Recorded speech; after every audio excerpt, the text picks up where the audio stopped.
getting the first pick. Oh, get three, Pyro, get three with the Blade Kid putting on a clinic.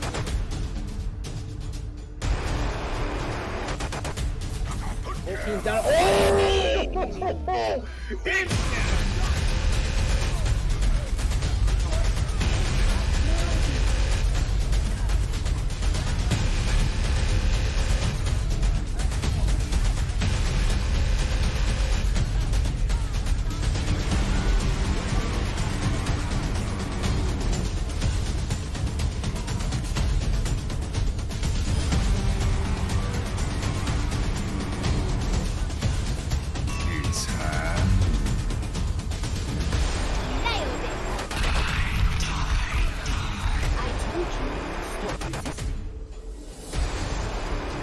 Experience tranquility. Let's drop the beat. Good evening, everyone, and welcome back to the Beat Drop number 20, and we have got the Harmony Tier End of Season Award winners. Say hello, everybody. Hello, everybody. Hello. Hi. Hi. Sorry, I figured we were going down the list. Man. When we did that, so. No, we're going to We do were that, not but I just prepared. wanted you to say hello. Oh my goodness, we're gonna have a good time tonight, folks. So as you can see, we already have the musical genius, the Pharah one trick, the super carry of Modify here as my co-interviewer for the evening, Bard. How you doing tonight, Bard? I'm doing pretty good, Jack. How are you doing? I'm exhausted. I feel that though, But actually. you know what? I feel like the lighthearted nature of all the stuff we'll be doing tonight will hopefully turn that around. So let's go ahead and work our way down the list, starting with Instante. Give us your name, the team that you hail from, and your favorite character interaction. Favorite character interaction. Yes. That is what I said. Gotcha. I'm Instante. I'm play for Modify. I'm captain of Modify, and I play. My favorite interaction is the Anna give piece of candy thing. Very nice. All right. Sips T. Hello, my name is Sips T. I play off tank for Royals, and my favorite character interaction. Let's see. I like it when Diva says, "Isn't life just a game, Soldier 76?" I can't say that I've heard that one before, but I would understand why you would know that one. Nova. Hi, I'm Nova. I am from Flashbacks. I'm the captain of that team, and I play projectile DPS. And my favorite interaction has to be when McCree asks Eva where she learned to shoot from, and she says 16-bit hero.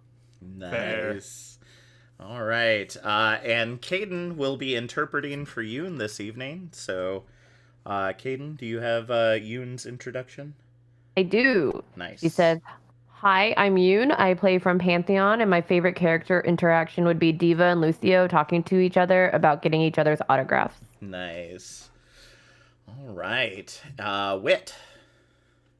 Hi, I'm Whit Mitten, or Wit. I am the GM and main support for Modify. And my favorite character interaction is actually a recent one that I'd never heard before until recently, like last Wednesday. But Ash, it's between Ash and Lucio, and Ash makes fun of Lucio for bringing skates to a fight. It's pretty funny.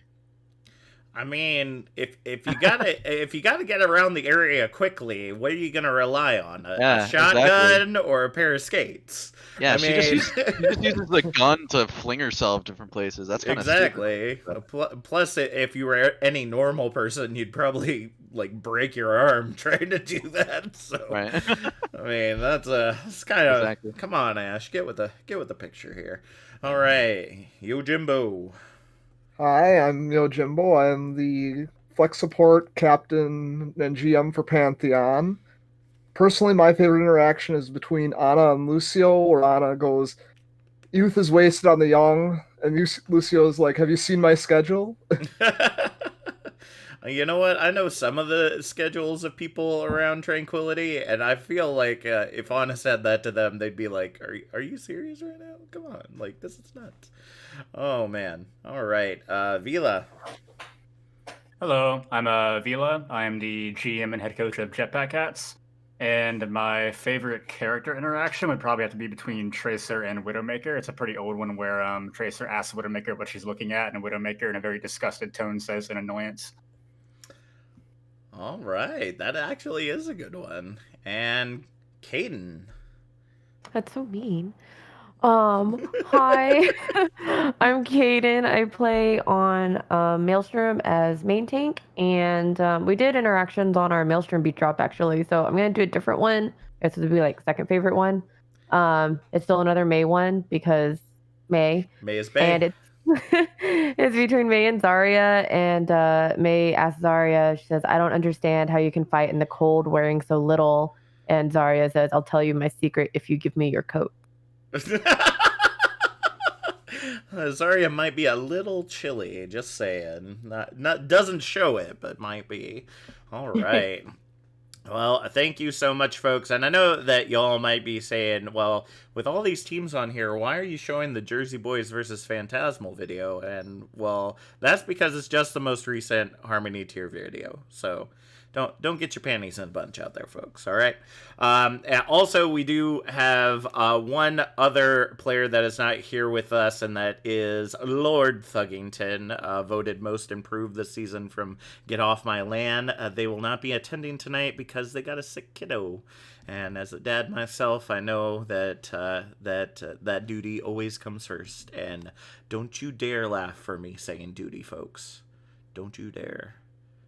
No, you can laugh. It's totally, it's totally fine. Duty. It's a dad's duty. And some of you might ask, oh, also, why is Caden here? Well, there were only 2 non-staff awards for myself, Basscaster, and then non-staff contributor. And Caden was like, I want to be with the Harmony tier. So that's where we're squeezing Caden in, because we want to know all the cool stuff about Caden too, just like everybody else. So. All right, now that we've got introductions and all the other stuff out of the way, Bard, why don't you go ahead and ask our first question? Yeah, so I just want to go down the list from all you, and I just want to hear about your guys' histories with gaming in general. When did you start gaming? How did you get into Overwatch? How did you find your teams? Just give me the rundown. I guess I'm first. Yep. Yes. Just like last time. Y'all said you'd done this before. Come on, let's go. So in gaming, I started with a lot of the classics like chess. Any board game. I just wanted to be decent or very good at the games. Then I remember playing Wolf 3D. It was my first FPS, and just went from there. I got a PlayStation, all this old, the original first ones. Looking for the Atari, everything. Started playing everything from back then to catching up. And then how I got into Overwatch was my brother got into the alpha or beta, I can't remember, or closed alpha, closed beta, I can't remember. But I played on his account for a little bit, and I was like, I'm hooked. And yeah. Hello? Yep. Oh no, my mic wasn't picking up again. No, we got you. We got everything.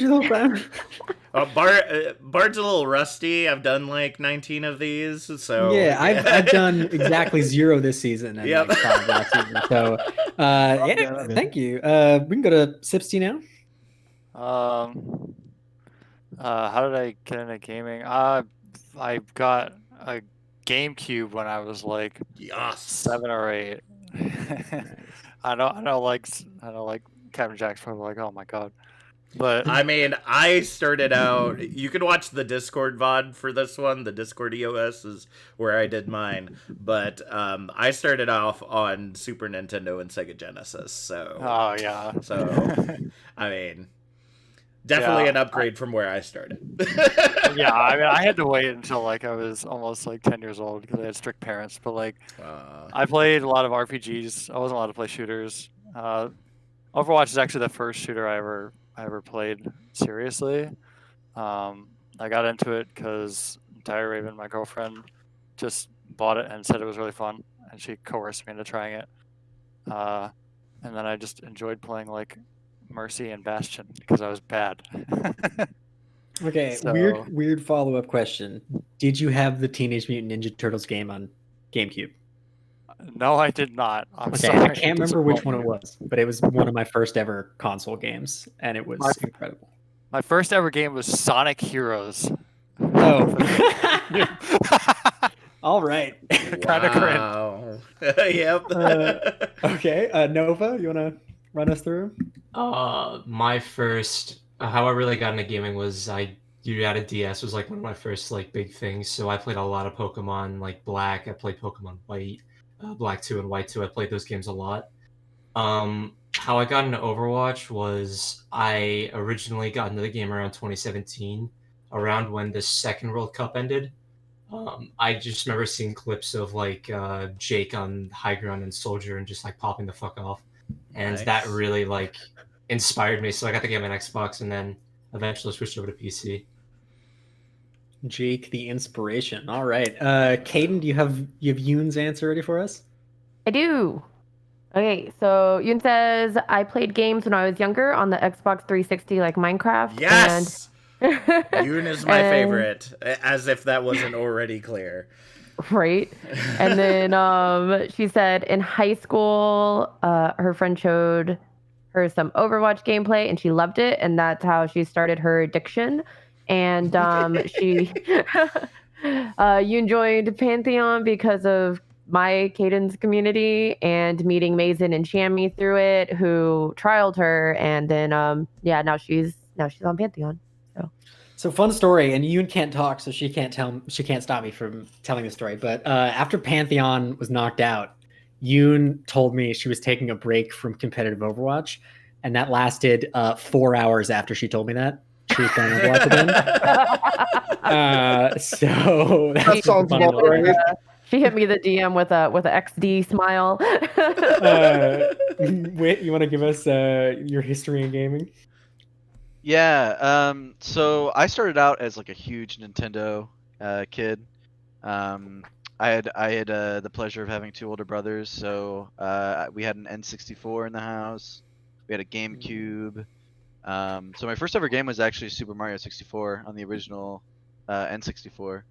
But I'm still a huge Nintendo gamer. Played a bunch of like Pokemon and Animal Crossing and stuff. But when it comes to like PC, my first PC game was actually a little game called Uber Strike on like Mac. It's a really horrible game. It's really bad, but it was my first like shooter. And then eventually, after my first year of college, I decided to buy myself a PC. So I bought a PC. First game I played on it was Minecraft. Then eventually, I think one of my friends recommended Overwatch. It was back in 2016, and I was like, yeah, why not? Okay. So I started playing it. I got to meet like a bunch of fun people. One of them was I knew IRL, Mr. Clean. He was on season 3 of Prod, and then I sort of got into just playing a lot of Overwatch, and eventually I was just asked like, hey, are you interested in playing more in a more competitive setting? So I was like, yeah, why not? And then here I am. Yeah, you started with the N64. Mario Kart N64 was the first game I ever played where I realized games could make me angry and not just happy when I was a kid. And now I live through that with Overwatch. Jimbo, give us the rundown. All right. I can't remember what the actual first game I played was, but it was probably like maybe a Mario game on like Super Nintendo or something like that. That's right. The first game I remember, Jimbo's in my area. Yeah, I forgot I was about that. Yep. But the first game I remember playing like a lot of was GoldenEye on N64. Yes. Great game, Yes. great game. If That's you've never right. played it. And then from there, like I played a lot of like sports games, and I was a console gamer forever, basically. And then when Overwatch came out, I got it first on PS4, like the day it came out, because it looked really cool and fun to me. Because I'd been playing competitive shooters for a while, starting with Call of Duty 4 and going from there. So hit the highlights, right? But I got that on PS4 when it came out. Played the heck out of Overwatch on there, and then in February of 2018, I switched over to PC. Played on a couple of other teams before joining Bork last season for trying OWT, and then founded Pantheon. So that's where we're at. All right. Good on you for forming Pantheon. I think we're all happy that you guys are in and around Trank. Vila, give us your rundown. So like Wit, I mainly came from the generation of early Nintendo. I mainly started playing on the Super Nintendo or the SNES, depending on where you're from, I guess. And I actually still have my childhood SNES. It's like right next to me on the ground. And a lot of Super Mario World, like the original Mario Kart, and 64 as well, like Smash, Mario Party, Mario Tennis, Super Mario 64, all that. Pretty much was a console player by and large up until like 2015, 2016. Was that kind of kid that did nothing but just play Call of Duty in high school. And then once I got into PC gaming, I was mainly just playing Minecraft, and I started playing Overwatch when my brother was like really, really interested in it and wanted me to play the game with him. So I started playing around season 2 of competitive, so pretty early after it came out. Nice. Caden, would you're talking you're talking big about how you're going to date yourself with this one. Go ahead and give us a rundown. So my first gaming experience, I'll preface this, I was like 7-ish or 8. I don't know. My parents let me game when I was little because they didn't care as long as I was doing well in school. And my dad sat me down on his PC, put me in God mode, and let me play Doom 95. Wow. So that was my first game, was Doom 95, and it was awesome. And after that, we didn't have console or anything, and eventually I got to play games that didn't boot off of floppy drives or floppy disks. Hey. Eventually we got there. Games. Those are great. Trail. Had to boot up like the command prompt to load the games. And my parents did eventually get me a Super Nintendo and a Game Boy, and I played a lot of fighting games and stuff on those. And then eventually, as I got into high school and college, I started playing more FPS games, and I played the Overwatch beta, enjoyed it, but I didn't get it when it was released because at the time, my friends and I were on Destiny 1 grinding really hard on that game. Like, we were the people that had 3 maxed heroes that would run all the raids weekly and nightfall and everything on every hero. Like, it was, we hit Destiny 1 hard. We had a great group for it.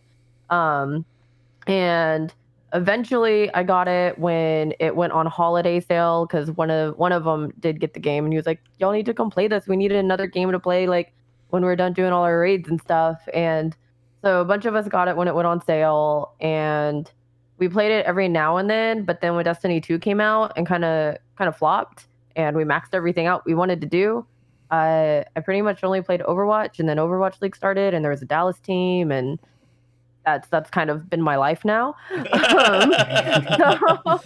that it's your life is an understatement. Like, it's kind of bad. My husband today actually was like, so are you ever gonna, come play any other game with us ever? And it's like, well, maybe I play Among Us sometimes. Oh man, that sounds like my wife. I gotta be honest with you. That honestly sounds like my wife. It's kind of my life now, and Yeah, and I joined Maelstrom this season after running Bork last season because I wanted to just be a player. And Maelstrom, I saw them looking for a tank slash support player, and I messaged Triage and I was like, hey, just so you know, my schedule is ass. Like I have fuel cord stuff Monday, Friday nights. I do community stuff on the weekends. Like I have Tuesdays and like maybe some Thursdays, but we're starting D&D. So really I have Tuesdays and then Wednesdays are match days. So they were like, okay, that's fine. So they were willing to put up with my absolute garbage availability, and I ended up playing only main tank because the other person who was gonna be main tank and let me support sometime decided not to join the team for whatever. I think he didn't want to split time or something. So I ended up being main tank for all of the season, which was fun. It's fine. I love being CC to oblivion. It's glorious. But yeah, so that's well, everyone struggles on main tank. But that's great that you gave your team so many options of when you could scrim. That's I know, right? really I'm just great. so flexible for them. I was like, so Tuesdays? All right. Well, that's everyone. I'll answer for Thug. Thug started playing in a long time ago, and he joined Overwatch because of Cav. There we go. That's probably correct. All of that is probably accurate. So Jack, I think you have the next question. Yes, I do. So starting back with Instante and working our way down the list, why did you choose the team that you currently play for? Some of you have already kind of answered this, but we'll just go through them again. So I joined Modify on season 5, and the way it started out, I was just testing the. Unfortunately, no. I mean, Instante, this is season 5. You joined in season 4. Season 4. Yeah. And what's it called? Yeah. What's it called? You know what? Maybe Instante doesn't want to remember season 4. Maybe that's why. Like, oh yeah. No. Season 4, we won. It was actually I remember when I was looking for a team. I had no idea what the heck I was doing. Luckily, I had a Shadowfang to like guide me a little bit. Me and Unzi, or what's it called, had joined Tranquility looking for a team. I remember trying out for a couple other teams, and what stuck to me with Modify was that they're like, yo, we want to sign you, but we all been where you have been, and we don't want you to rush your decision. We want you to keep trying out other teams until you feel which one clicks the most with you. And I remember trying to get another tryout, and I just like, hey, you guys need me? And they're like, yeah. What's it called? Try out again for this day. Try it again, and then just kind of got onto the team. Wow, Bard being patient? That's an odd one. They were actually, I think I set the precedence of them having to be patient because I had just come off of season 3 boop and said I'm not joining a team until I've tried out for all my options and seen which is best for me. And then so like I spent like 5 weeks trying out for teams, and Modify the whole time are like, yeah, dude, take your time. So I think I forced them to do that. Oh, so it wasn't Bard. It was because of Bard wanting to choose. Yeah. Gotcha. All right, that makes more sense. All right, I was about to say, based on us trying to schedule this, I was hearing a lot of, but we're gonna miss script time. Just saying. All right, Sipsty, how'd you find your way to Royals? You and I actually have quite a history. Yeah. Oh my. As far as Royals, I don't know. I was doing tryouts for a couple different teams after season 4 comments, and then I don't know. I like the coaching staff on Royals, and that was only actual offer I had on the table at the time, and I liked the main tank, who didn't actually end up playing main tank, but that's okay. It do be like that sometimes. It do be. Yeah, like that. it do. How do you do that? How do you not enjoy main tank? It's really easy. You just are like, no. I would imagine that's how it works, but Caden probably has the same problem I have, and no, it just isn't in the vocabulary. It's just like, yeah, I'll do it. All right, Nova. So I was on Flashback Season 4 as well as Season 5. So going from Season 4 to Season 5, Cap wanted me to look around at other teams for a bit. So he knew I wasn't probably going to Discord tier. So I looked around at a couple teams. I tried out for a couple teams. I didn't particularly like any of the teams I went on to like as much. There were some teams that I was okay with, but most of them I didn't really find good synergy with. And then when it came back to Flashback to Trials, I'm like, yeah, I don't want to leave here. Please let me stay. And Cat made me team captain, so yeah. Fun All right. fact. Nova tried out for Modify in season 4, and I wanted him. But he Wait, did decided. I? Yeah. What? Season 4. I mean, I would Yeah. hope that the Yeah, GM you would might modify be would getting it know wrong, he 'cause tried out. I tried out for Comets, I remember. I tried out for Comets and Flashbacks. There's only 2 tryouts I got, I think. Am I thinking of someone else? I think you're thinking of someone You else. are in fact thinking of someone else. That's fine. Oh shoot! I'm sorry, Nova. It's okay, it's okay. I'm You holding. are, I'm I think, holding. of I'm someone holding else. all this. I'm holding all this resentment towards you, and it's not even true. Damn. I didn't even know that, Wade. Come on. It's I'm like sorry. Nova should We're have chose homies. us, even though we didn't give him a tryout. Oh, I'm thinking Beastman. That's what I'm thinking. Beastman. Yeah, Beastman tried Beastman's out a for Modify homie. last season. Beastman's a homie. All right. How about you, Yoon? Okay, so Yoon says, I didn't choose Pantheon, it chose me. I'm really shy around people I don't know, and I felt safe with Mazen and Jamie. If I didn't make Pantheon, I probably wouldn't be in Drink at all, to be honest. And I just want to add on, I remember when Yoon was sort of debating on wanting to try out and do like a competitive team thing, but she was unsure because she doesn't use Mike. And I actually was DMing with Shammy, and I was like, yo, so Yoon's kind of a nutty DPS, and even if she doesn't use Mike, it's DPS. It's not like she's main tank or support where comms are a little more essential. She's just gonna pop off and it's fine. And here we are. I will add that I was the one that pushed for us to have Yoon try out too. So Yeah, I think we talked about it in Vork chat actually, in like our old little Vork chat. I was like, yeah, that's where it was. Aw. Well, we were glad you found a place, Yoon. I don't think Trank would have been the same without you. All right. Whitman.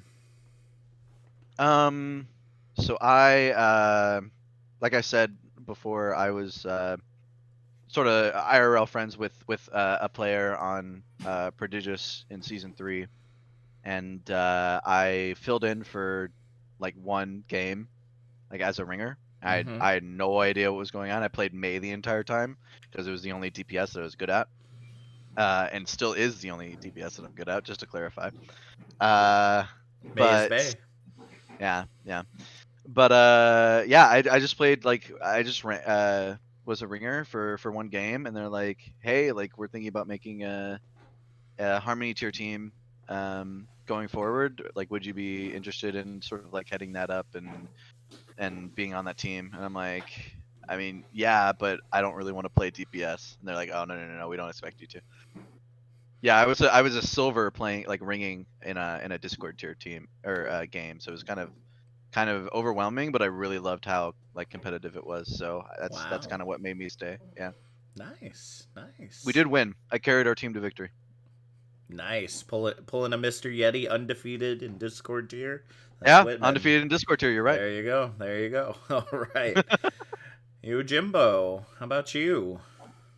All right. As the founder, so it probably is a little more obvious, but at the end, when Boric wound down at the end of the season, I was going to step away and not play competitively after probably about a year-ish or more of playing competitive Overwatch.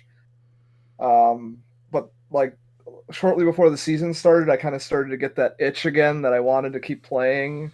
Don't you hate that? Yeah, I know. But I tried out for Delta Threat, which they wanted me to play main tank. I'm not a bad main tank player. It's just not my preferred role. Gee, sounds familiar here, doesn't it? So I'm like, I looked. I looked, and they were still taking applications and needed like one more team to fill out the Harmony tier ranks. So I'm like, well, let's do this. So I collected up a few people I'd played with in the past, put in the application, got to play what I wanted to play because when you're GM and captain and founder, usually you get to do that. And it kind of took off from there, and it's built up quite a bit further than I expected it to in one season. I mean, yeah, I saw the announcement a couple of days ago that you're spreading your wings and looking to expand amongst the tiers. So that's really incredible. I'm really proud of what you guys have built over there. Ah, all right. Vila, how about you? How did you end up with JPC? I was very briefly with JPC in season 3. I was with Bard and Boop. He, played DPS. I joined in a little late as a coach because I didn't have one, thinking that we could kind of improve, get things together. Of course, we didn't. It was a complete disaster.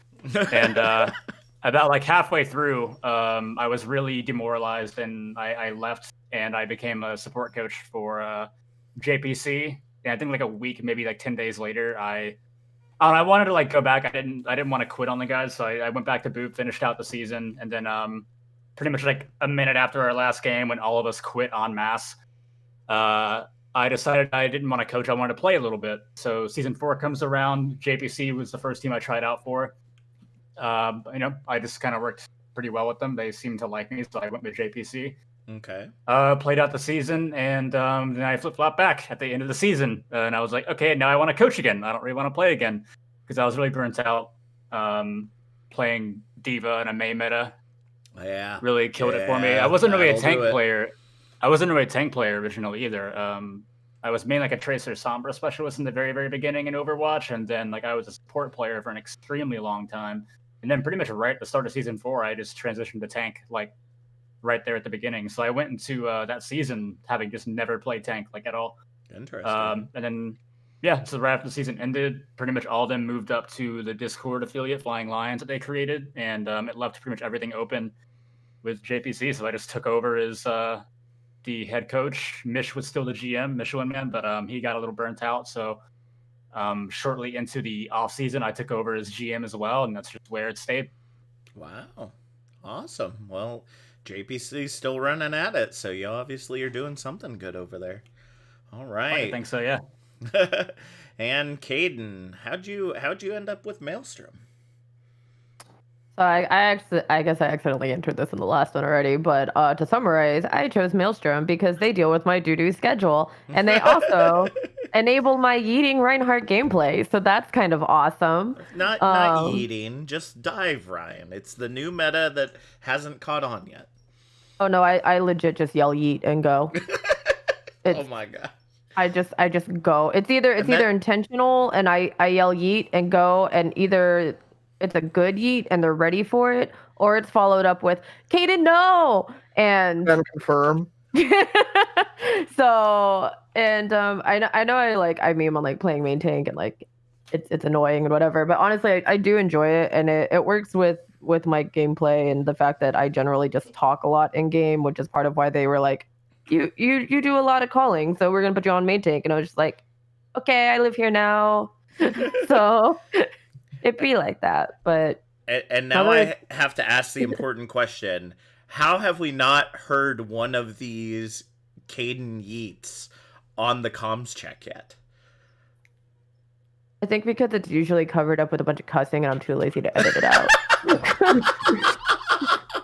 And more often what happens is me going, I effed up, and then Triage screaming, Caden, no, wait. And then but it would be our support so awesome. Putting everything in the world to keep me alive. Like, it's, dude, it's, yeah.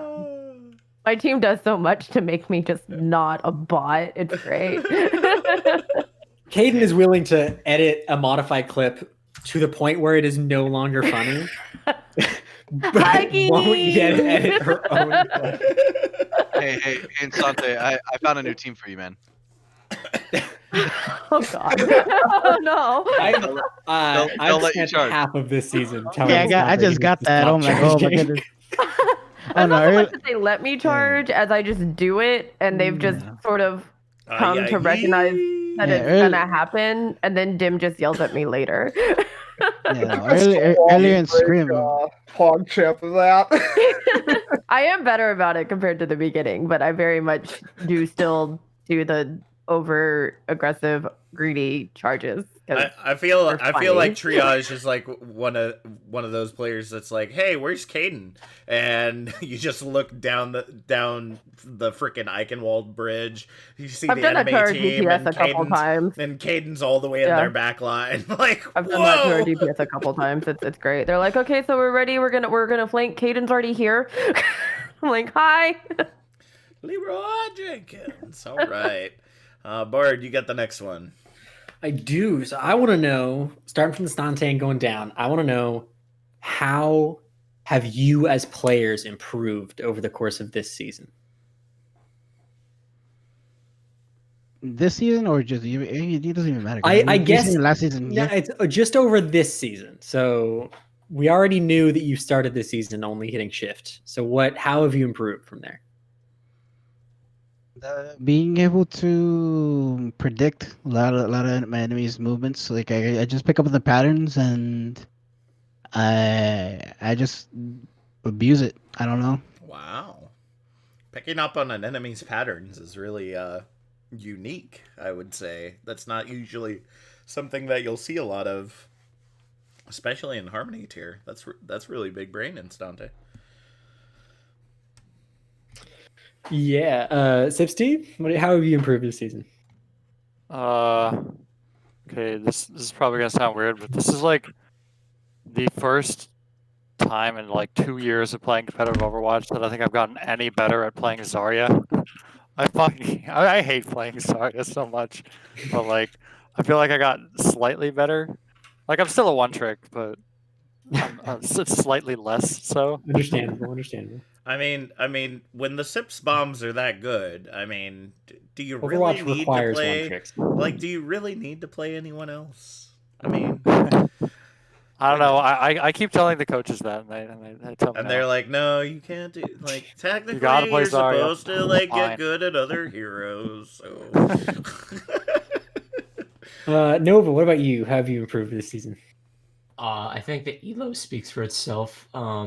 I've climbed so much, and thanks to a bunch of people, like I've learned a lot of stuff. Like the biggest part of like my hindering from being like a really good player was that my mechanical skill was there, but like my game sense was kind of not all there.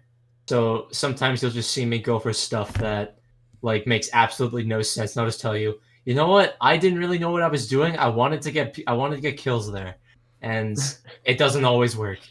Case in point, the Pantheon game. We don't talk about that Barrage and Eichenwald. But otherwise, they've helped me extremely with like my game sense. Like a lot of people have helped me with game sense stuff and being able to distinguish when to do stuff and when not to do stuff. And that's really how I climbed my way up the ranked ladder. The true DPS mentality: all aim, no brain. True. Caden, do you have our answer from Yoon? I do. Yoon says, it felt like I didn't really improve, to be honest. This off season, I'm working on communication and call out, so that will clean my gameplay up a lot. Nice. I think nice. Yeah. Wit, how have you improved this season? I will hold you accountable on whatever Oh, you say. You boy. better be honest. I mean, my problem is and probably always will be tunnel visioning. Like I only have like 2 play styles, and that's like super aggressive or like really scared.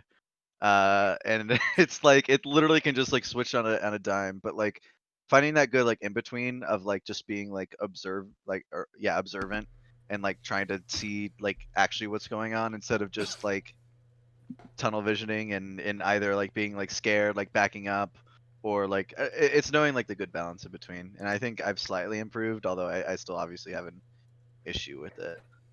I cannot tell you the amount of times Mitch has been on Mercy and he's like, I've lost you, Bard. I can't find you on Parrot. And I am a foot away from him. Dude, you have no idea how that is. Holy shit. Well, can and I- He's Oh, yeah. 2 feet from me and looking in my general direction, and he's like, "I can't find you. I can't Yeah. find you." yeah. Dude, you have no many times I've like me and like had that's happened with me and Cry. Like I'm like right above her and just like, where are you? No, where are you? I'm like, I'm literally like hovering above you. Look up. It's like, oh, there you are. Well, I- and Mercy problems. yeah, That's yeah. why I don't play Mercy. so Well, and it's Go ahead. Sorry, go ahead. Oh, I was just gonna say, like, it's kind of the same both with Mercy and with Lucio. Is like it's kind of a meme like that I pull out the Glock, the Mercy Glock. Usually if I'm pulling out the Mercy Glock, it's either to be like try to be toxic, or it's like because I'm actually getting frustrated. Like I've done a lot of frustrated Glock pulls, but I kind of do the same thing on Lucio, and I think that's my biggest issue. But I've gotten better from last season for sure. Yeah, I mean, Caden will tell you that there is enough comms check submissions of us either yelling at Wit for going in and trying to 1v1 people, or of just Wit screaming incoherently as he dives onto a point alone as Lucio. Yeah. So It's beautiful. You But- you should hear the comms of whenever I go in.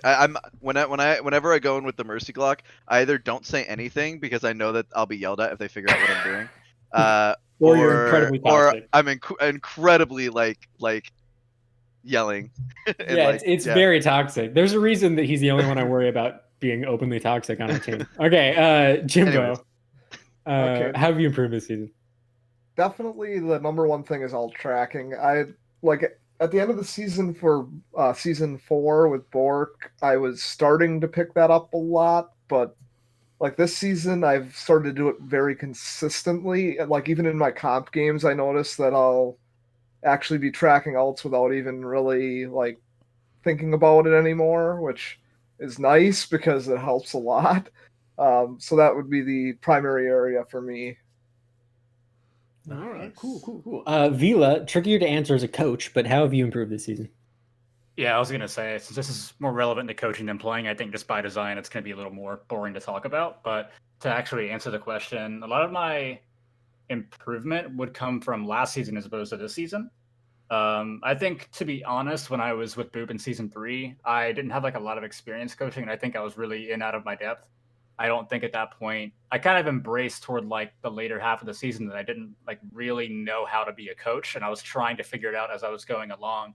And I was like reaching out to some other people in Trank. I know Chaplin was a big one because Maelstrom was doing so well, and I was trying to learn more, and it was really difficult since I was still working with a team. I really couldn't. Once I started playing with JPC in season 4, we were playing under originally Yojak, and then Titan or Shadow Ninja, different names, took over the team, and he was good to learn from. He was with Undead Battery in season 3. He joined them when they were struggling early on, and he helped them get to the finals. And a game that they arguably should have won because they were up 3-1 in that game. But still, took him to the finals, and I just learned a lot from him. Took note of like what he focused on in fights and in scrims. Learned a lot of macro concepts and things like that, and used a lot of that knowledge this season. And then another really big person is Natter. He was the assistant coach of Third Impact, one of the arguably the best in a contenders team. Just watching his stream a lot. I've actually brought him in to review once or twice with JPC. Wow. And I've just kind of DM'd him a good bit, just kind of annoying him with questions and different ideas and concepts. And, he's really cool with getting back to me and, letting me kind of explore his brain a little bit. So mainly learning from Shadow / Titan Man and Natter has been the biggest thing for me.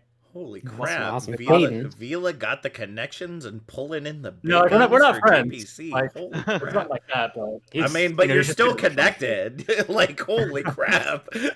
That's Well, amazing. and obviously it's like worked out because Oh, JPC definitely. is killing it right now. Yeah. I appreciate it, man.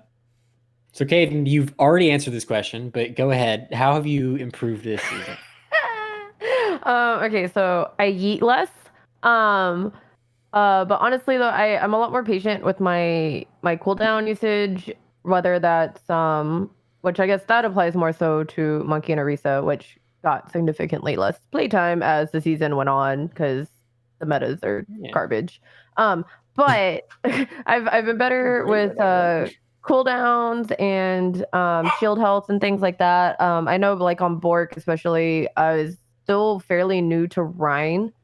And so I would shield when I didn't necessarily need to, and it was just taking excessive damage or flashing it too fast for it to trigger the regen and things like that. So I've gotten a lot better about that, and reading other Reinhardts to block the shatters as Reinhardt, because I was used to it on Zarya and on Monkey, but I didn't have the timing of it with Rein Shields. So I've gotten better about that, gotten better about communicating with Maelstrom and sort of getting more of a feel for their playstyle and, how long I needed to wait before I started throwing myself into the enemy team and things like that. So I feel like, and Maelstrom overall, we got a lot better with sort of getting synergized with each other and everyone's playstyle. Because I know a lot of them have been together for a while, but they also were playing off roles. So it took a little bit of adjusting to each other's, movements and positionings and things like that. So that was Rufus. Rufus is fussing now. Sorry. No worries. No worries. But yeah, so that would be, I think, my improvements. I guess they're more like macro type things because main tank. Yeah, and then Thug, who's not here, obviously learned an entirely new role to lose on Gomel. So that's his for sure. And is really good at it too. I think he's actually really good at off-tank. NPC commented. I want to say that when we were handing out the awards, or the night you all were handing out the awards, about the fact that Thug had played DPS for a while, and then NPC was like, "Come play off tank," and Thug was just like, and he had the chance to do so, and he really popped off. I mean, it's just amazing. Always room to grow here. Always room to grow.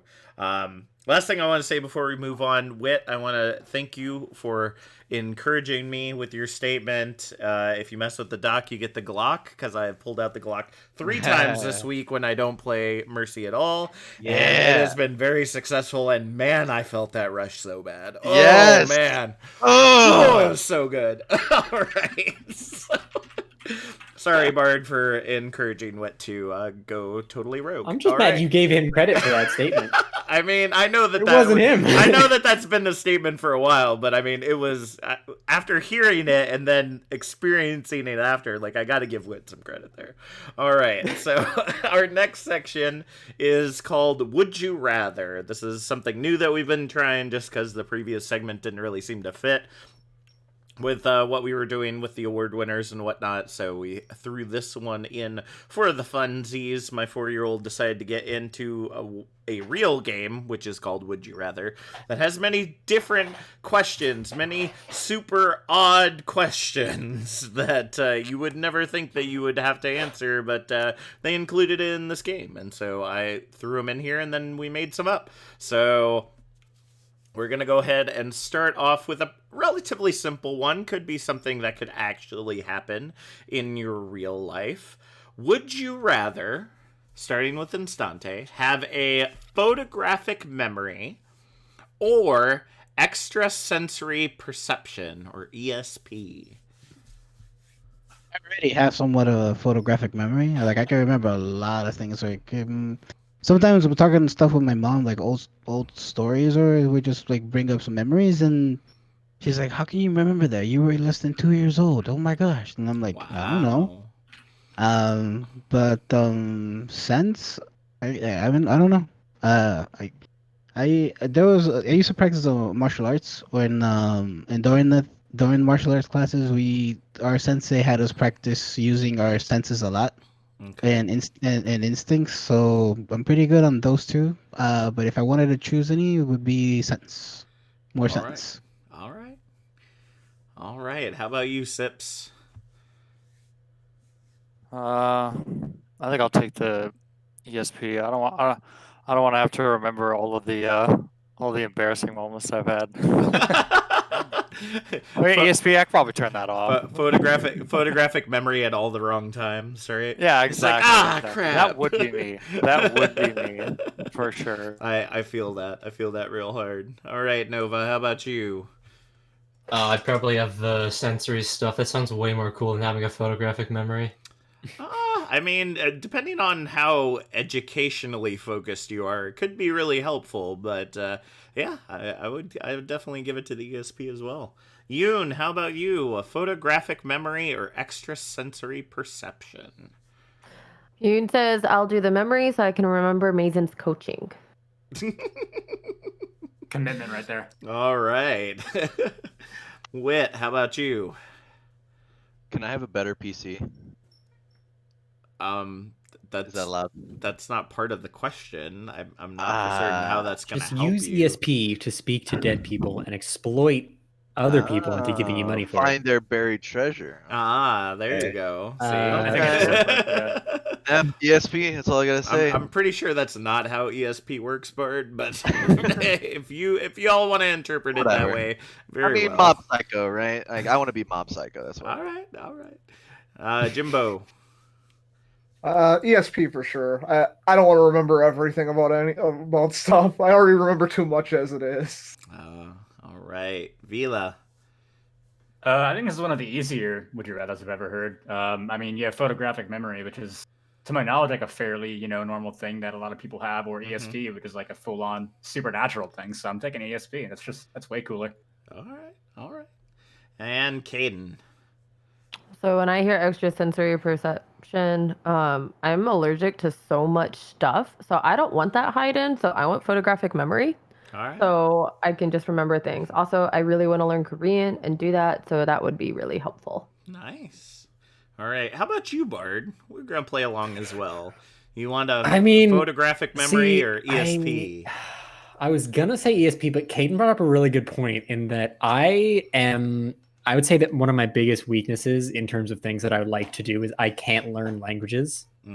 Like I just can't learn them and maintain them. So I think I would take the photographic memory so that I could A, learn languages better, and B, not have to study for exams anymore. I could just read everything once. I think I'm going to go with photographic memory. That is nice. That's what I did.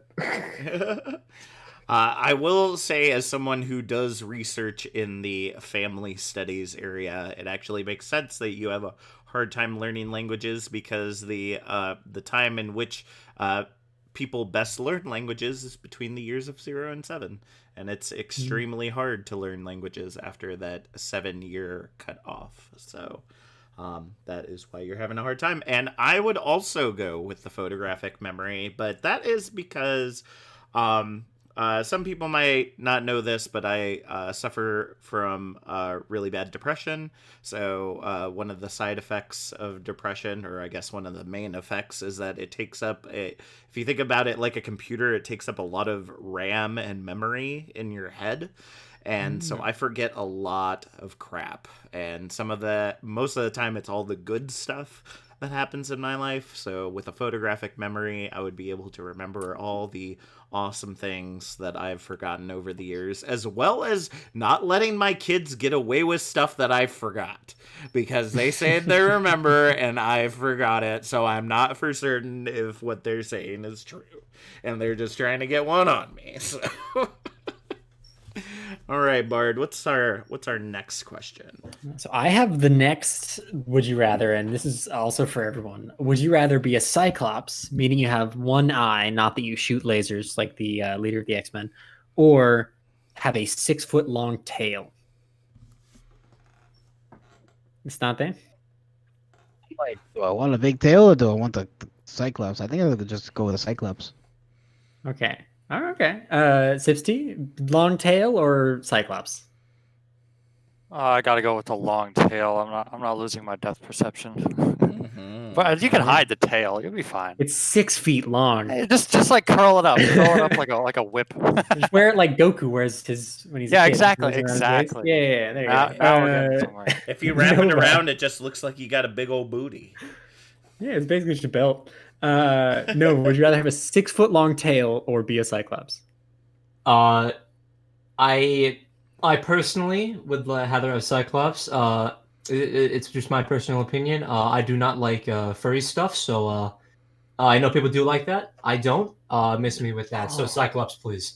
That's a good question. Is it like a monkey tail? Like, is it furry? Is it like a snake tail, or is it like human skin but a tail? Question didn't How terrible say. are we making this question? It's all about your interpretation of said Okay. question. Caden, That's what I interpreted it as. So as human skin but a tail?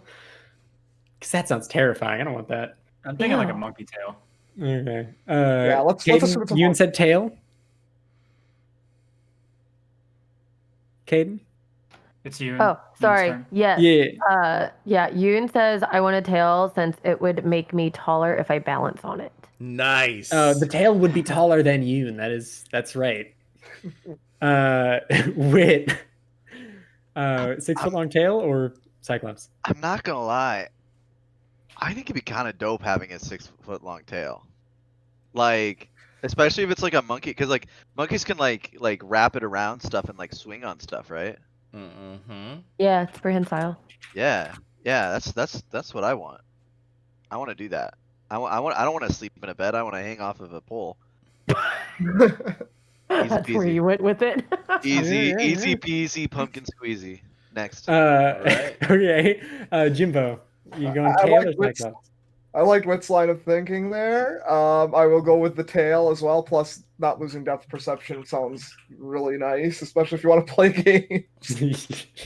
Well, I mean, we don't know how Cyclopses work. They might have depth perception with one eye because they're different than humans. It's not like they're losing an eye. Yeah, we'll go with the tail. It still sounds more Okay. fun. Vila, tail or Cyclops? Yeah, I'm going with the tail. I can't think of any. I mean, being a Cyclops just seems like nothing but drawbacks. While like a tail, even if it's not gonna really improve your life in any way, you could probably at least, learn how to do something kind of interesting with it as like a parlor trick. Just some random shit. Still better. Fair enough. Caden? Yeah, I was gonna go tail for basically the same reasons as Yoon and Wit, with it making me taller, and then also it's prehensile. You can do stuff with it. Which, since I have dogs, I could actually distract Rufus while I'm playing games instead of having to deal with him barking at me incessantly for like an hour and a half. So yeah, What happens when he bites your tail then? he gets slapped. Okay. Jack, you going Cyclops? You going tail? Oh man, well, I feel like I have to play devil's advocate here, and I have to also go with the tail. Are you crazy? Like, that would be so cool. Like, first off, I'd be able to swing around. I'd be able to get a good workout in.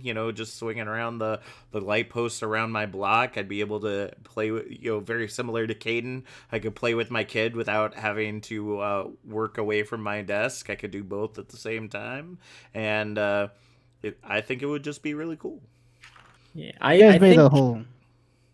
Oh, you changed your answer or something? Yeah, you guys made this tail thing sound so cool. And now I want the tail. It's all about interpretation. I mean, Bard said at the beginning that it couldn't be like Cyclops the X-Men, but honestly, it's your interpretation of the question. If you want to shoot Cyclops lasers, has 2 eyes though. if you want to shoot I'm a nerd. lasers from your eyes, that could be. You could do that.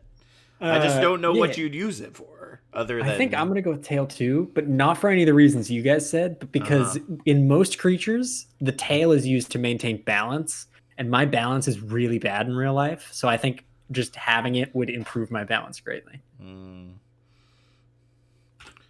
What Bard says is what Bard means is he has a little too mid-morning whiskeys going into his day. Mid-morning, like immediately in the morning. Immediately in the morning. Oh goodness! All right, so counter with it. So I did say that these were gonna get weird, and here we go. So back to Instante. While swimming away from a shark, would you rather have a single shot with a harpoon gun one-handed, or a single shot with a flare in hopes that help is near? If I'm gonna get technical, you could literally punch the shark in the nose, and then the shark will run. Do you really want to take that chance? But yeah, but that's the thing. That's not an option. But would you still want to take that chance to get that close to the shark? So, I guess depending on the size of the shark, but definitely is gonna have to be the harpoon. All right. You're that confident, one-handed. Those things are Yeah. pretty powerful. I'm just saying. All Yeah, right. no, I know. I've gone fishing. All right, Sips. How about you? I think the shark is going to get me before anybody comes to help. So while I severely doubt my ability to hit the shark, I'll go for it anyway. All right, all right. And I want to go back to Instante. Excuse me, you use a harpoon to fish? Not really. I use my hands, the Oh, fishing I rod, was the cage.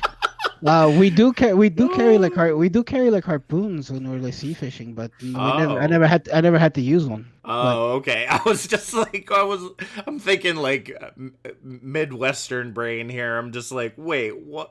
Who carries a harpoon when they're fishing? no. That's some serious like. Hey! There are sharks in Lake Michigan. What are you talking about? Oh, totes. All right, Nova. How about you? You wanna hope that you can get away with the flare, or hope that you can take out a shark with a harpoon? Okay, what kind of shark we talking here? Like, I what, don't what, know. what? he gets me. Yeah, what kind of shark we talking? We talking It's great all- white shark? We it's all- talking like it's all tiger up- shark? All up to your interpretation. What do you All think right, would be the worst case scenario? probably great white because that's probably the worst it could do. Okay. So theoretically here, and we're getting into this now. I do swimming for my school. I do the swim team, so I'm pretty good at swimming. So it's all just comes down to a fact of like whether I can withstand swim away long enough until help arrives, or if I feel confident in my hours of Kovacs to hit the shark.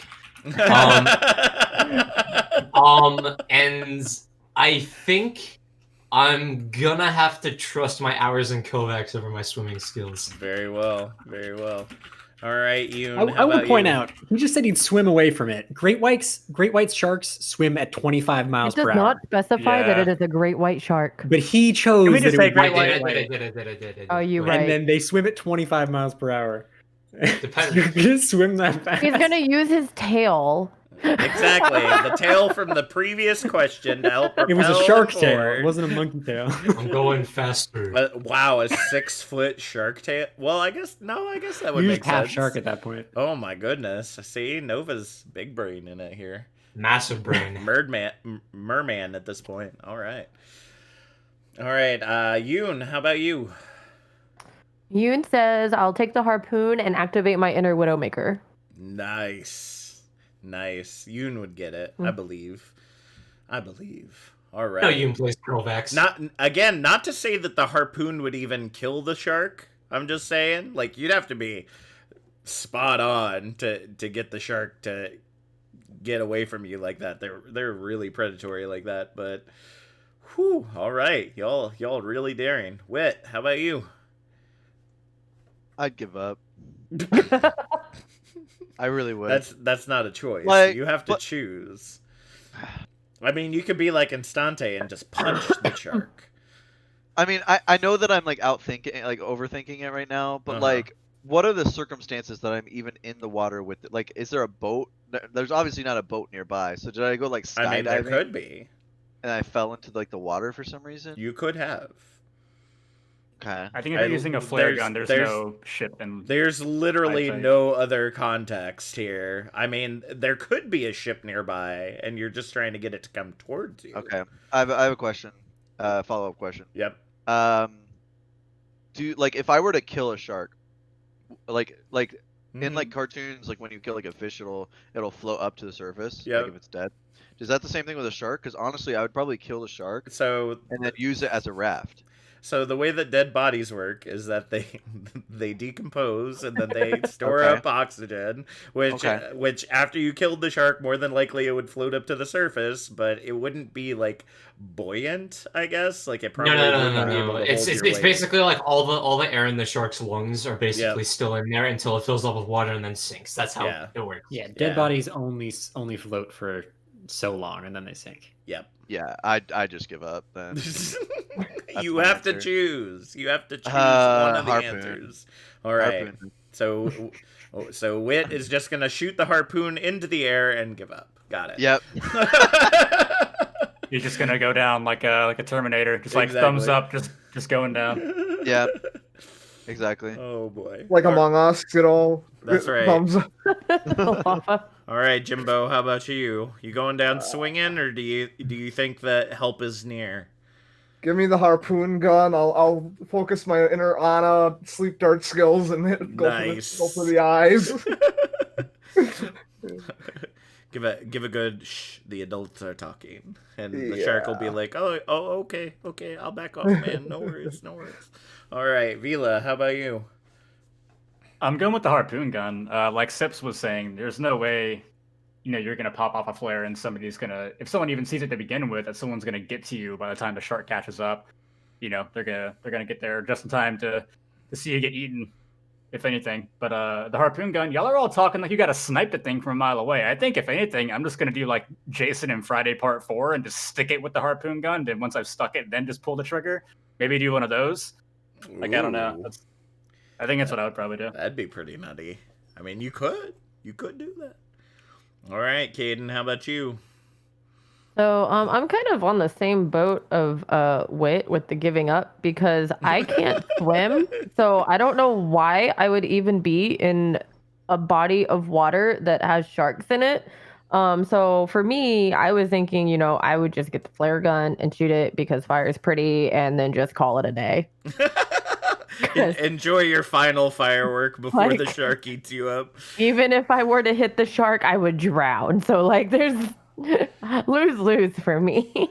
All right. Bard, how about you? Well, I am actually I love sharks in general. They're one of my favorite animals, so I know quite a bit about them. And so I personally would go with the flare gun because I know for a fact that there are ways to A, stop sharks from being aggressive without the need for tools, and B, even if I stuck most sharks with a harpoon, they're going to survive long enough to kill me. So I'm going to just go for the smart play of get it to leave me alone or get it to ignore me. And then I'm going to use the flare to escape, like hope that I can use it to get someone's attention. Gotcha. Well, I like sharks, dude. They're cool. I'm gonna have to. I like sharks. I'm not gonna let one kill me. I'm gonna have to agree with Bard. I'm gonna use the flare gun, but I'm a rebel. I was a Navy man, so I know how to deal with sharks, and that's just like Instante said. I'd take the gun, I'd shoot the flare, and then I'd punch the shark in the face. Nah, I'd probably die. Let's just be honest here. First of all, if I think most of us would die. Odds are. I was just trying to make it sound exciting, folks, but I'd probably be dead. I mean, I'm a big boy. I'd be one tasty meal for that shark. All right. So, next one. Bard actually made this question all on his own. So yes, this is a Bard Mila only specifically question. will recognize this. This is the question so last season I did BeatDrop, and when I was on, we would do Would You Rathers. We do different games, and Would You Rather is one of them. And I would just think of the worst possible things to ask guests to make them really just hate the fact that they had to answer the question.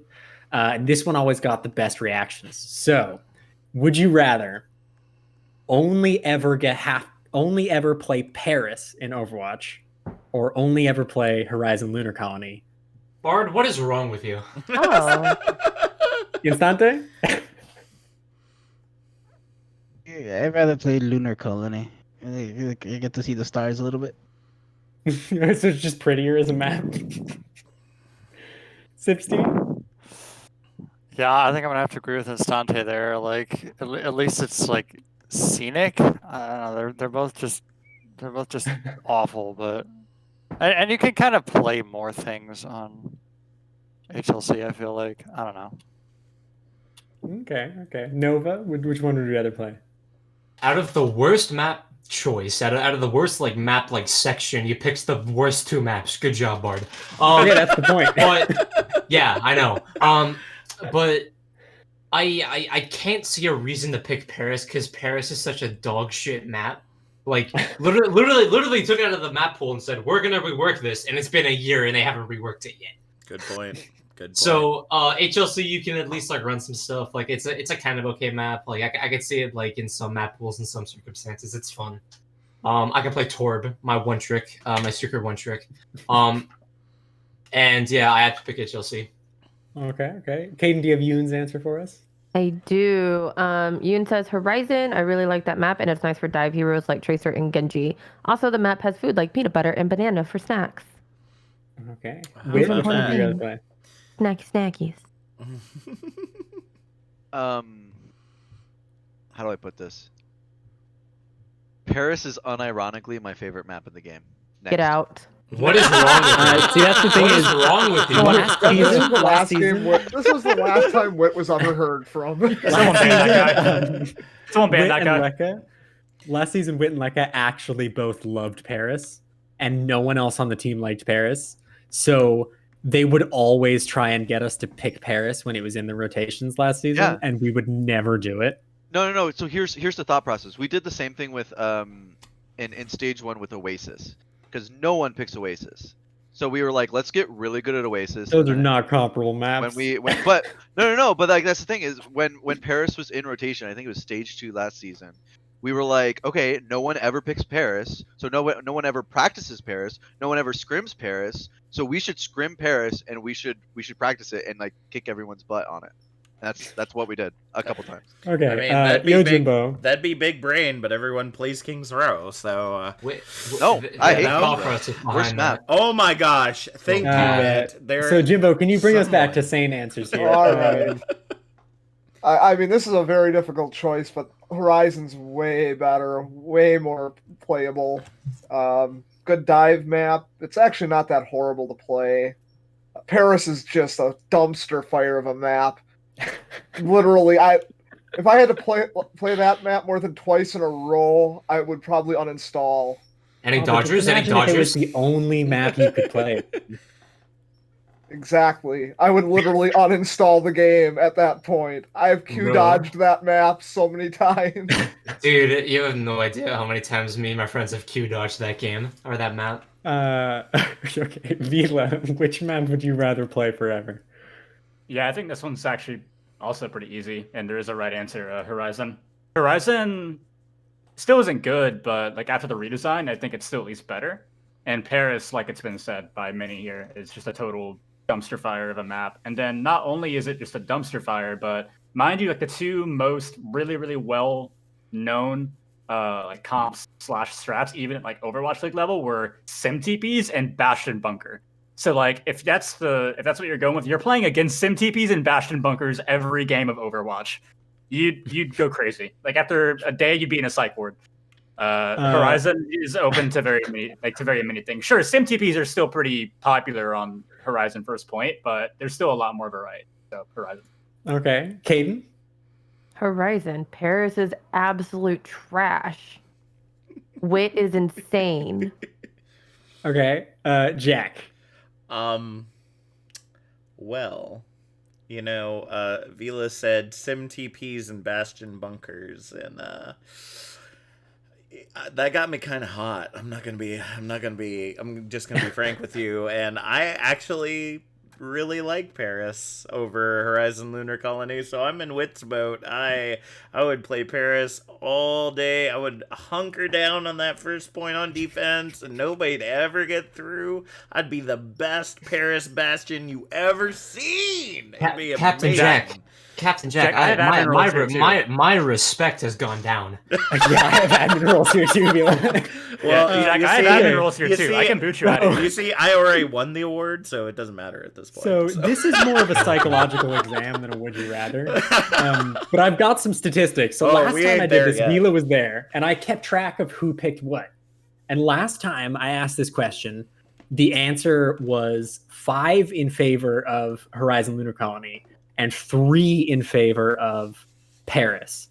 This time around, it's 7 in favor of Horizon Lunar Colony, not counting me, and 2 in favor of Paris. So I like that. I am a fan of Horizon. I really like it as a map. I'm really happy that we're shifting as a community towards liking Horizon and really just absolutely dumpstering Paris. Oh, when the option is Paris.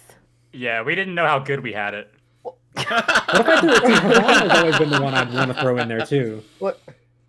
This is like comparing like a drink you hate to freaking drinking poison. I mean, literally, this is Yeah. this is like okay, Would you this rather will drink kill you pureed fish versus or you'll cyanide? hate it. I'm gonna go with the cyanide. Oh my Yeah, it's like, hey, Nice. you'd rather have LaCroix or poison? It's like, LaCroix No. sucks, but at least it's not going to kill me. Oh, LaCroix. Lemon. I'll take the poison every day. Actually, Okay. I think it's All I think you have the right. last one. Yes, we got one last one. Now this one also is Overwatch related because as Bard said, we are insane here. So a lot of people in not necessarily in Trank, but I would say in the overall Overwatch community are always like, oh, this hero sucks, they should be removed from the game, blah blah blah. Well, if they get removed, then that means somebody's gotta get buffed to replace all that power that was lost. So here we go. Would you rather, starting with Instante again, remove Doomfist from the game, but allow Moira to siphon health via Coalescence and Biotic Orb? So not just her healing orb, but her damage orb as well. Or remove Moira from the game, but you change Doomfist's hand cannon to shoot 8 rockets instead of 4 shotgun shells. Like 8 mini rockets? Yeah. I'll take Doomfist. Like ban to be Moira. re- to be removed? Ban the Moira. Yeah, All yeah, right. ban the Moira. All right. All right. How about you, Sips?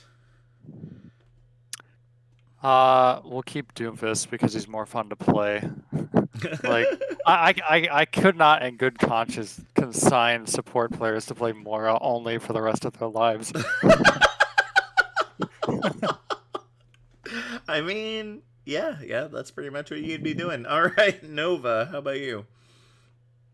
I cannot tell you how many times I've been in the backline as Tracer holding my pulse bomb, go up to the backline, throw it onto somebody, it ends up sticking a Moira, and the Moira fades out and it's gone. I love it. That's my I hate favorite it. thing to do. I hate Moira with a burning passion. My third least favorite hero behind Brigand May, in that order. I cannot see a reason to buff Moira, and I love Doomfist. Unironically, Doomfist is amazing. Please keep that character like good. I love that hero. Nope. So please take Moira out of this godforsaken game, and give us Doomfist buffs, plucks. Gotcha. Take that Moira out of this game, or so help me. All right, Yoon, how about you? Yoon says, can I just uninstall the game at that point? But if not, Second. then keep Doom, I guess. I really wanted to change her answer to Moira, but I didn't. Oh, and then a sad face. Oh man. Okay. Well, we're sorry, Yoon. I'm sure you would have loved yesterday's. Yesterday's was I can pull it up here real quick, but while I pull it up, Wit, how about you? We going Moira or we going Doomfist? Okay, hear me out. This is outside the Right, box. Big brain, again. big brain. Here we go. Yeah. Okay. So you take Mercy, okay? All right, I'm right. following. I got you. You take away her ult, okay? Okay. No ulti. No, she does not get it. Actually, give her back like full res. How about that? Okay. Full res. Okay.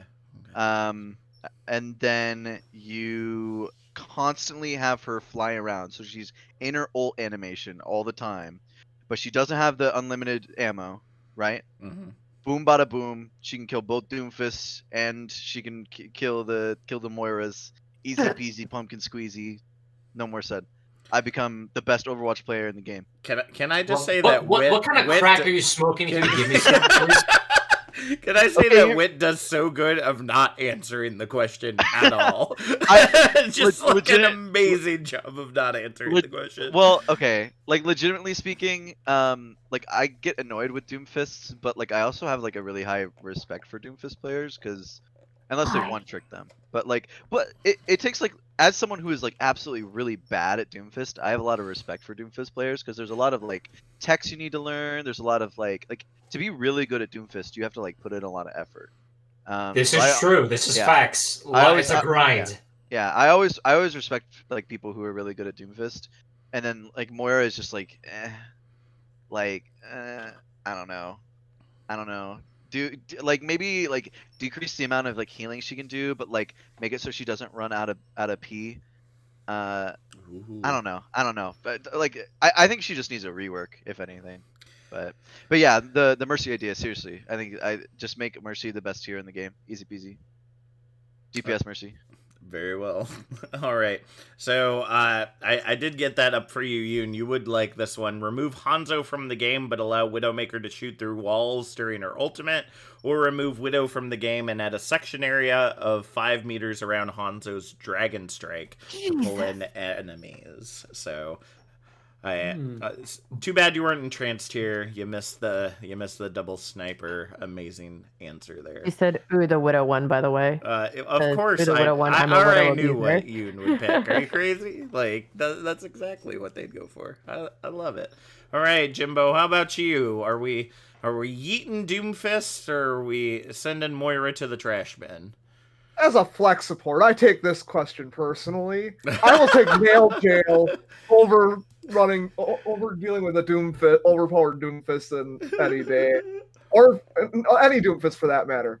There is no other character that can literally yeet himself into your backline while you're well positioned as Ana and kill you in a half a second. And I'm sorry, I man. mean, have you gone?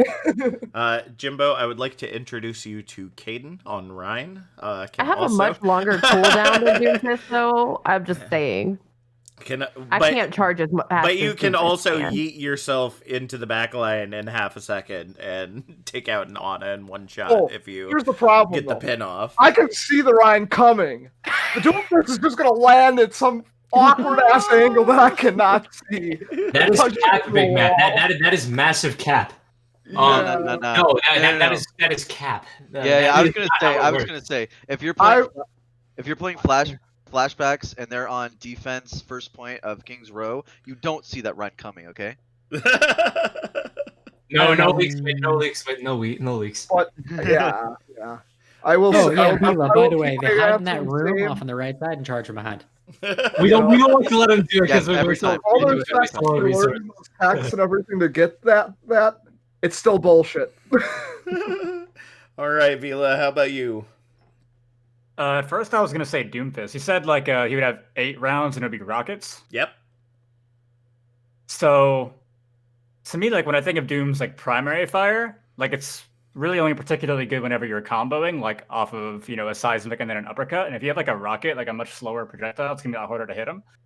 So I think it's in a way. I mean, it's still like an objective buff, but like still almost in a way a nerf because now you can't combo as well. And then Moira is like kind of like Nova was saying. At least Doom is like a high skill hero, and to do the stuff that Jimbo was talking about with rollouts, like again, that's high skill and positioning and just kind of in-game IQ. Moira is just like arguably the lowest skill floor hero in the game, except for like maybe Mercy. And then we all know that like Moira mains. Wow. Moira mains. Wow. Dude, I'm a long time Mercy main, dude. Like, don't. Vila is a Mercy main. Yeah, you gotta. I'm being real, man. I'm being real. But, yeah, I can teach you something. That's not a roast. I can teach you some Mercy strats that it's gonna blow your mind. Okay. I was about to say I must super suck at Mercy then, because I have like no skill on Mercy. So, oh goodness. No, but like we also know that Moira mains are like the lowest common denominator of people. So I would just choose. Even if Doom was just the most overpowered hero in the game, I would still choose Moira just to get them all out of here. Wow. Does anyone have like that image of like, why do I have 4 golds, guys? Does anyone have that ready? Like post in general? That'd be nice. Like the Moira player. Oh, it's just Roadhog nowadays. Yeah, just wait. I will get you something. Is it the one with the cat at the end of the table? No, it's just like the goofy like a Bojack or whatever. Like yeah, that one. Thank you, Kate. Probably can't see goodness. But yeah, let's get the Moira players out of here. I'm choosing. Oh goodness! All right, Caden, how about you? So I want to preface this by saying when Doomfist was released, I was really excited because he was released on my birthday, and the when I saw his move kit was a lot like fighting games, I thought that was really cool. And now I would gladly choose to delete him over the game and make Moira super OP. Like that's acceptable sacrifice to me. I also enjoy playing Moira, so it's fine. Just delete Doomfist from the game and fine. All right, Bard, how about you? So what you're saying is give Doomfist rockets, 8 of them that recharge over time, Yep. and I get to delete Moira? So Doomfist basically just becomes better Pharah, and I don't have to deal with Moira anymore. That's an easy answer. I'm taking the overpowered Doomfist every time. All right, well, to follow your answer, I get to siphon healing in multiple different ways, and there's no Doomfist. Well, I am always going to be one of those Moira players, so I will gladly take the Moira buff. All right, so that finishes our crazy would you rather section. That's going to send us on to our next section of questions. Bard, what will that be? Yeah, so we've got some questions for you about season 5. So we're gonna go down the list here, starting with Instante once again, and just go ahead and answer these questions honestly. Don't feel the need to hide anything, just to save anyone else's emotions. Man. But what has been your favorite memory so far of season 5? Instante? I want to say times where Mitch freaking screams, like it's like what was it? The last thing you said you were screaming in was Never give up. The never give up. Yeah, never give up. That was funny. Yeah. I'll if I'm like on Lucio and like they're capping point, like I like 90% of the time I'm gonna go touch point. Like on 2CP, like 90% of the time, like if I could touch it and like stall it out, I will. Never give up. Never give up. You never know. One of these days I'll get like a 6K and you're all gonna be like, what? Okay, so Instantes is wit screaming. Sipsty, what's your favorite memory of this season?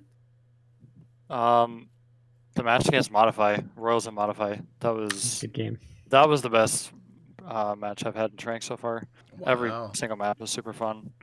And then honorable mention though was in this playoff game this past week. I yeeted myself off the map and then proceeded to get a 4K, and it was just the best clip I've ever had. Nice. Tactical Yeah, that was a good game. Bring it back. Against Nova, what's your favorite memory so far? I can't I don't want to seem like an arrogant asshole when I say this, but like our games are fun, but like I haven't really had like a game I've enjoyed except for like when we won preseason. Like that was really fun. Or like recently when I got nominated for best projectile DPS. It was a really big confidence booster. I've been pretty depressed recently, and do I need to go kick Cap's butt if you're not having fun? I will do it. No, I will go ham. Don't. Don't. It's fine. But yeah, but seriously, yeah, it's been such a fun time to get to know my teammates and everything. Okay, Caden, what is Yoon's answer? Yoon's favorite memory would be winning versus Maelstrom in the playoffs after that insane 7-match series. And Caden as I wanted to die and go to sleep. It's fine. And then she also says, also all the fun moments I had with my team, especially my fave Doomfist one trick singing Love Ya Bisque. And yeah, then I replied when I read what she was saying. I said, oh, and she goes, he wanted to sleep too, Caden. Like, you're right. I was so tired. Okay. That was a crazy match. What's been your favorite so far? I won't elaborate, but killing Smurfs with the Mercy Glock. Oh my god. I absolutely cannot believe that is the one time I've ever been happy that Twitch doesn't save my VODs, because that was the most toxic thing you've ever yelled. Yeah. Anyway, Yo Jimbo, please be You'll more never see wholesome it. than Wit.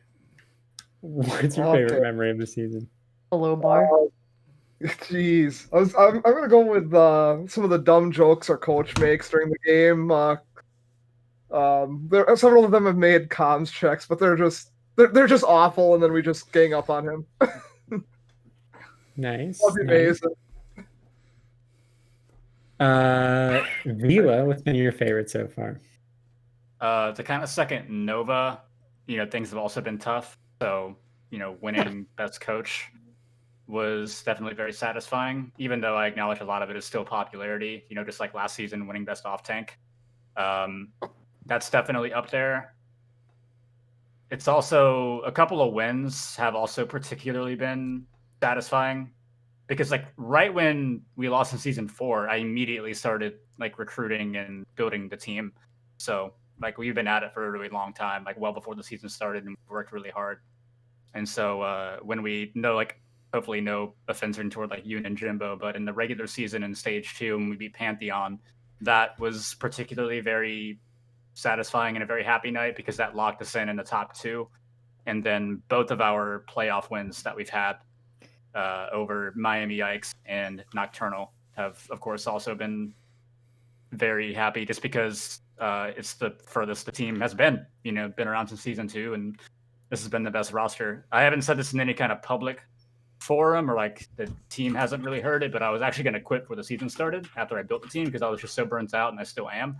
But I stayed just because I really liked this team. They're a good group of kids. So, yeah.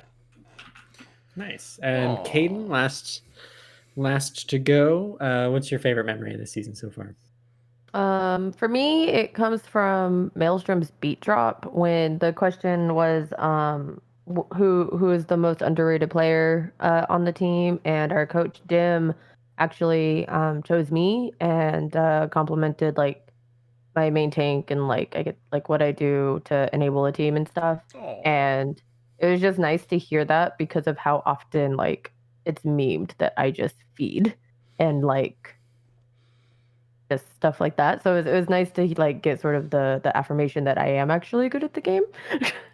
You hear that, Dim? You should say the cadence better more than memeing her, all right? Jeez. Oh no, he's not the one that memes. It's like literally like the community. Like it's just sort of like a meme thing because I get focused a lot in our pugs and stuff. Which is fine. But that's like it's every hilarious. Ryan player, to be completely honest with you. Oh, that's when I'm playing Ana. It's yeah. It's fine. It's fine. I have like Masters players diving me. It's terrifying. But so it was just nice to get like affirmation that I am good at the game and that I'm not literally just a meme. Oh.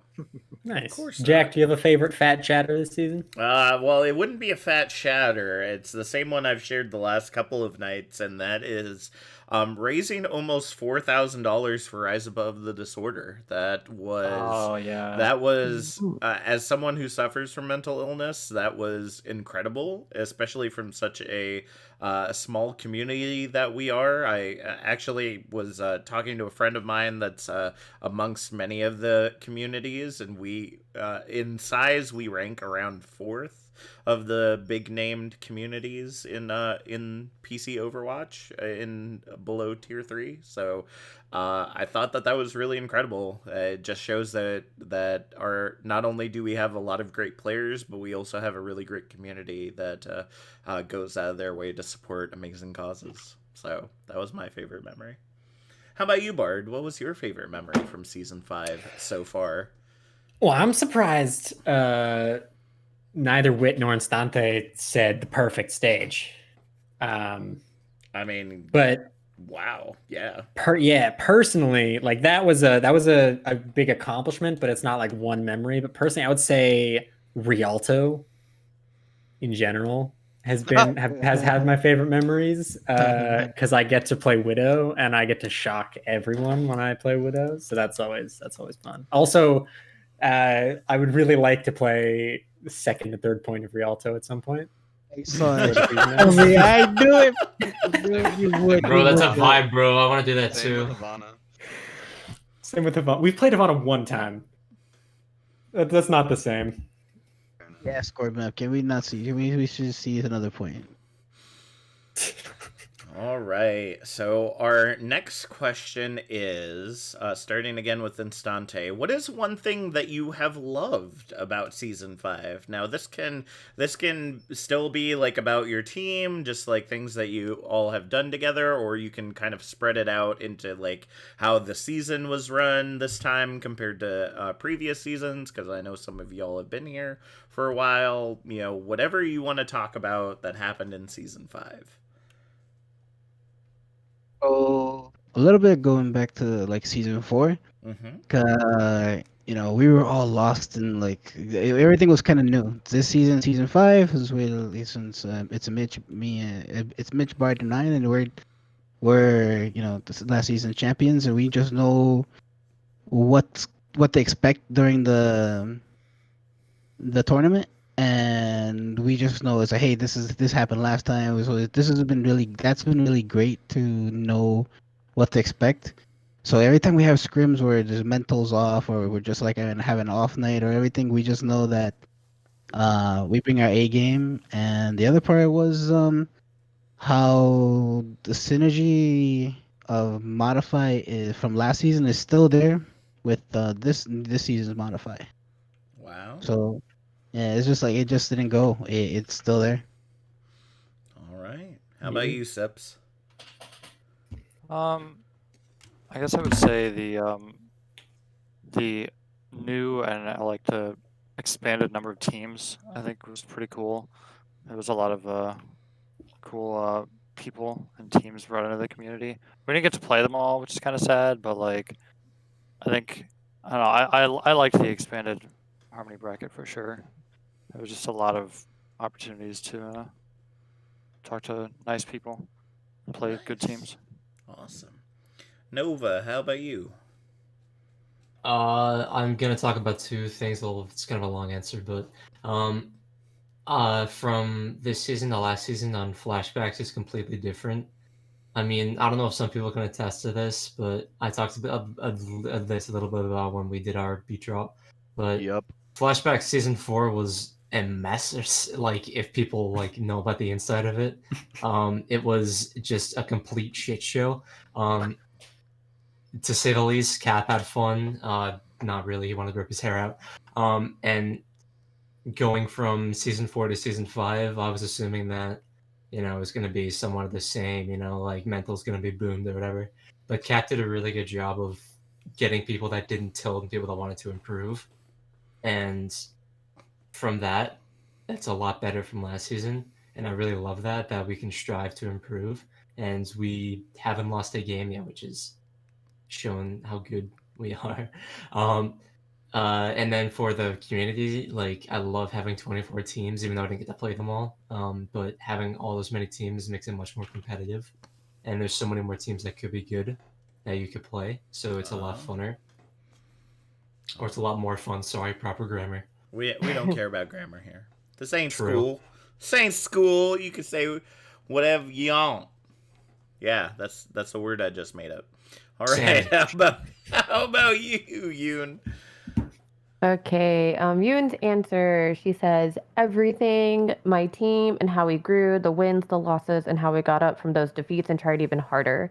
Making friends with a lot of people in Trank and making fun of Mazen, spelled Meizin, getting an end of getting an end of season award thingy, and being an admin choice for All Stars.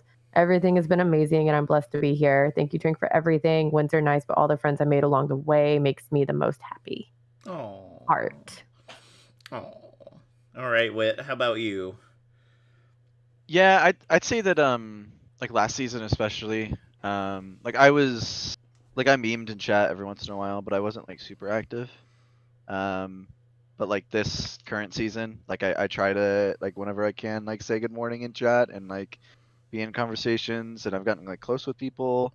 Like obviously people on Modify, like the new blood, gotten close to everyone. We all play Genshin Impact and Phasmophobia and stuff together.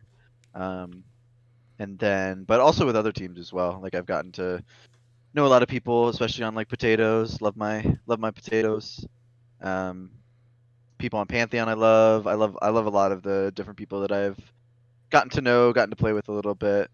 Um but yeah, I kind of just came out of my shell this season. I think I decided that I felt a lot more comfortable to um, sort of just be myself and like meme a lot more than I usually do. So All right, Jimbo. For me, it's just like seeing like my team and like our community kind of grow together. Because when I started the team, it was just players and a basic Discord and everything, and Mhm. all the friendly people in the community and everybody's made it way more than that, and I just really have enjoyed seeing it grow. And I mean, whether it be my players on my like our players on our team or players and coaches from other teams, it's just really great to see. All right, Vila. I guess I kind of have two answers. I'll give like a more personal one and then like a more community-wide one about like the structure, larger things going on. Because I think you were wanting to know a lot about that as well. Team-wide, it's definitely been the satisfaction of just like how our team has been this season, not just in terms of like being in semis and having a lot of wins, but also just because of how good everyone has been to work with. Like I said, that they're a great group and I love being around them. There have been times where, going into like new metas, like we went in a double shield, and I was kind of like, hey, I don't really know a lot about this meta right now. I'm going to be learning with you. So, like, we got to be patient here. And so I would give them that patience and that respect, and they would reciprocate that toward me. And, all that's been great. We haven't had any kind of disciplinary issues. Nobody has been a headache. It's been wonderful. And then as for the community, I'm going to kind of go off of what Jack said on the last question. Not community, excuse me, charity week was fantastic. We generated, what was it, like 4,000, A something little like that. I under think that's like, 4,000. Yeah. yeah, I think either way, I think it's still like twice as much as last season. I And think we peaked above 4,500 with admin contributions. Oh, did we? I yeah, didn't. Yeah. I could have sworn either that the way, final number was under, but nevertheless. yeah, I mean, either way, still a ridiculous amount. And I got to be in like the podcast roomie ones and like lobby hosted like the pugs and got to fill, and it was a lot of fun. And I know we've all kind of said it and alluded to it, but yeah, just the overall level of professionalism and just kindness all across the board, from the admins to you know everyone, like the players, the GMs, is really unlike anything else, and I wouldn't want to be anywhere else. Oh. All right, Caden, how about you? Okay. Excuse me. For me, last season, I led Bork. I was GM, captain, things for Bork and player. And this season, it was so nice just being a player and only having to show up for scrims and matches and not worry about, okay, what comps do we need to put together? I'm going to record VODs afterwards with our comps layered over an aerial for like all the stuff. And it was really nice just being able to enjoy just playing the game instead of all of the like administrative side of it as well. And like just kudos to the people who do that, because there's a lot behind the scenes that I think most players don't necessarily think about and realize everything they're doing to make the team stuff run smoothly. On that same note, same goes towards the Tranquility admin staff, um, and all of that. There's a lot that goes on to make communities run smoothly. And yes, there are going to be hiccups and things and grievances in communities that get large, but I think the staff handles it as well as like it can be handled in the setting. And I've been in other competitive communities, and Tranquility is just so much more like mature about it and everything. Other ones I've been in have been just Mm-hmm. like Mm-hmm. XQC Twitch chat level brain, and it's like it's so bad. It's so bad. uh, So like honestly, it's so nice. I enjoy it so much more. And I also really enjoyed doing comms checks more this season. Last season I did some edits, but not not as many. And this season I sort of stepped up and was like, well, I'll doing the comms checks more because I know Demel did them last season and they were great. I loved watching them. So this season when Demel said he wasn't going to be able to do them, I sort of helped out with a few at the beginning, and then eventually I was like, well, I'll just do all of them because I really enjoy doing those types of montages, like just the silly meme ones. So that's been really fun. awesome. How about you, Bard? What is one thing you loved about season 5? Well, I'm gonna go with being on the podcast because there's a lot of things that I've loved about season 5, but just being on the podcast, a great group of guys, just having a good time talking about Trank and all the great things that we get to do in Trank and get to talk about has been really great. And it's a bit of a double-edged sword at times, but I wouldn't trade it away for anything. Yeah, I would have to agree with what a lot of you have said. Just overall, this is I've been part of a couple different communities during the 2 years that I've been casting for PC Overwatch, and Tranquility by far has been the best community that I have ever been part of, bar none. Like Caden said, Caden and I also have a history in other communities. There are some that are just oof. They're just oof. And Tranquility is not like that. It puts an expectations on the players to act like adults, and I think that that's really great, especially if as Tranquility is one of those places seen as where you can get your start. I think that that is a great start to set. That, if you plan to go into competitive gaming, that does not mean you get to act like a child if you do not get your way. like we have seen a couple of times in the like contenders or Overwatch League or whatnot. Like you really need to act like an adult. You need to treat it like it's I wouldn't say treat it like it's a regular job, because some of us have super boring regular jobs, but treat it like you would anything else, and give it the due respect that you would anyone else in your position. So I think Tranquility does an incredible job of that. Our admin staff, although small, does an incredible amount of work. Our moderators do a great job. Our casters do a great job. Like, it's just I'm continually blown away by all the things that we do. So all right, what do we got next there, Bard? Yeah, so kind of moving on a little bit from this season to next season, what is one thing you'd like to see added, changed, or improved upon from this season going into next season? I don't even know. Now you run the show for one question. You get to decide a new policy. What's your new idea? And then I get to shut you down every time. No, I'm just joking.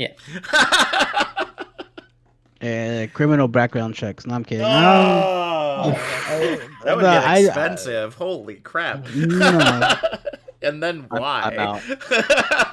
Oh, what's discovered? No, Oh, crap. no.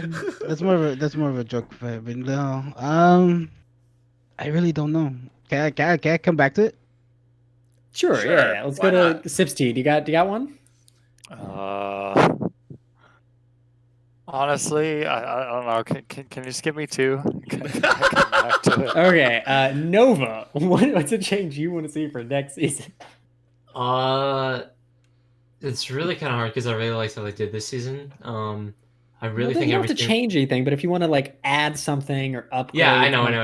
Like it's kind of hard to add onto this, Like everything is really worked kind of smoothly. The thing I would like to see is less teams fold. I don't know, like how they would do that. Yeah. We've got this question. There were so many teams that folded this year that, like, I don't know if there's like you have to have like a mandatory thing. I don't really know how they would do it, but like it's something that like I think it would be good. So I answered this very similarly for the Transcendence Tier 1, because they said the exact same thing. And so my previous experience is with a community now known as OTC Rose, used to be known as the Rose Cup. One of my teams plays in it. Yeah, the season that I was their media team manager, we had 110 teams. Holy crap, man. I have never seen, like, at least half of the teams that season folded. And that, I feel like, comparing it to this season, it's based on the number of teams you have, and maybe not necessarily the composition of said teams, because you have to take into account that some of these teams, it wasn't necessarily immaturity or like the team exploding from within that caused it to happen, but there were just some unfortunate issues that happened to some of the teams, like, real life just kind of gets in the way sometimes. Not Yeah. saying that real life's not important, but when you try to make a commitment and you have to kind of pull yourself out of it, it's really hard for teams to try to regain their footing if they can't find somebody to fill. So I would say that Trank. Vice other communities does an incredible job of trying to vet teams ahead of time. I think we have a lot of teams, for example, the Modify and Prodigious group, the Jetpack Cats Flying Lions group, the Spicy Boys. Like, those are communities that have been kind of set and built in Trank and create kind of like a stable foundation.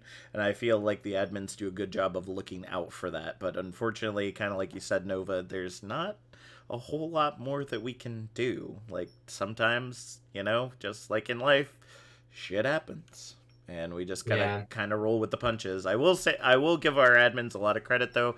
They do a really good job of adjusting with those punches, because I've seen a lot of 100%. communities do some really weird crap when a team folds, like totally off the wall. And I think that our admins do an incredible job of leveling the playing field when that vacancy comes in. So.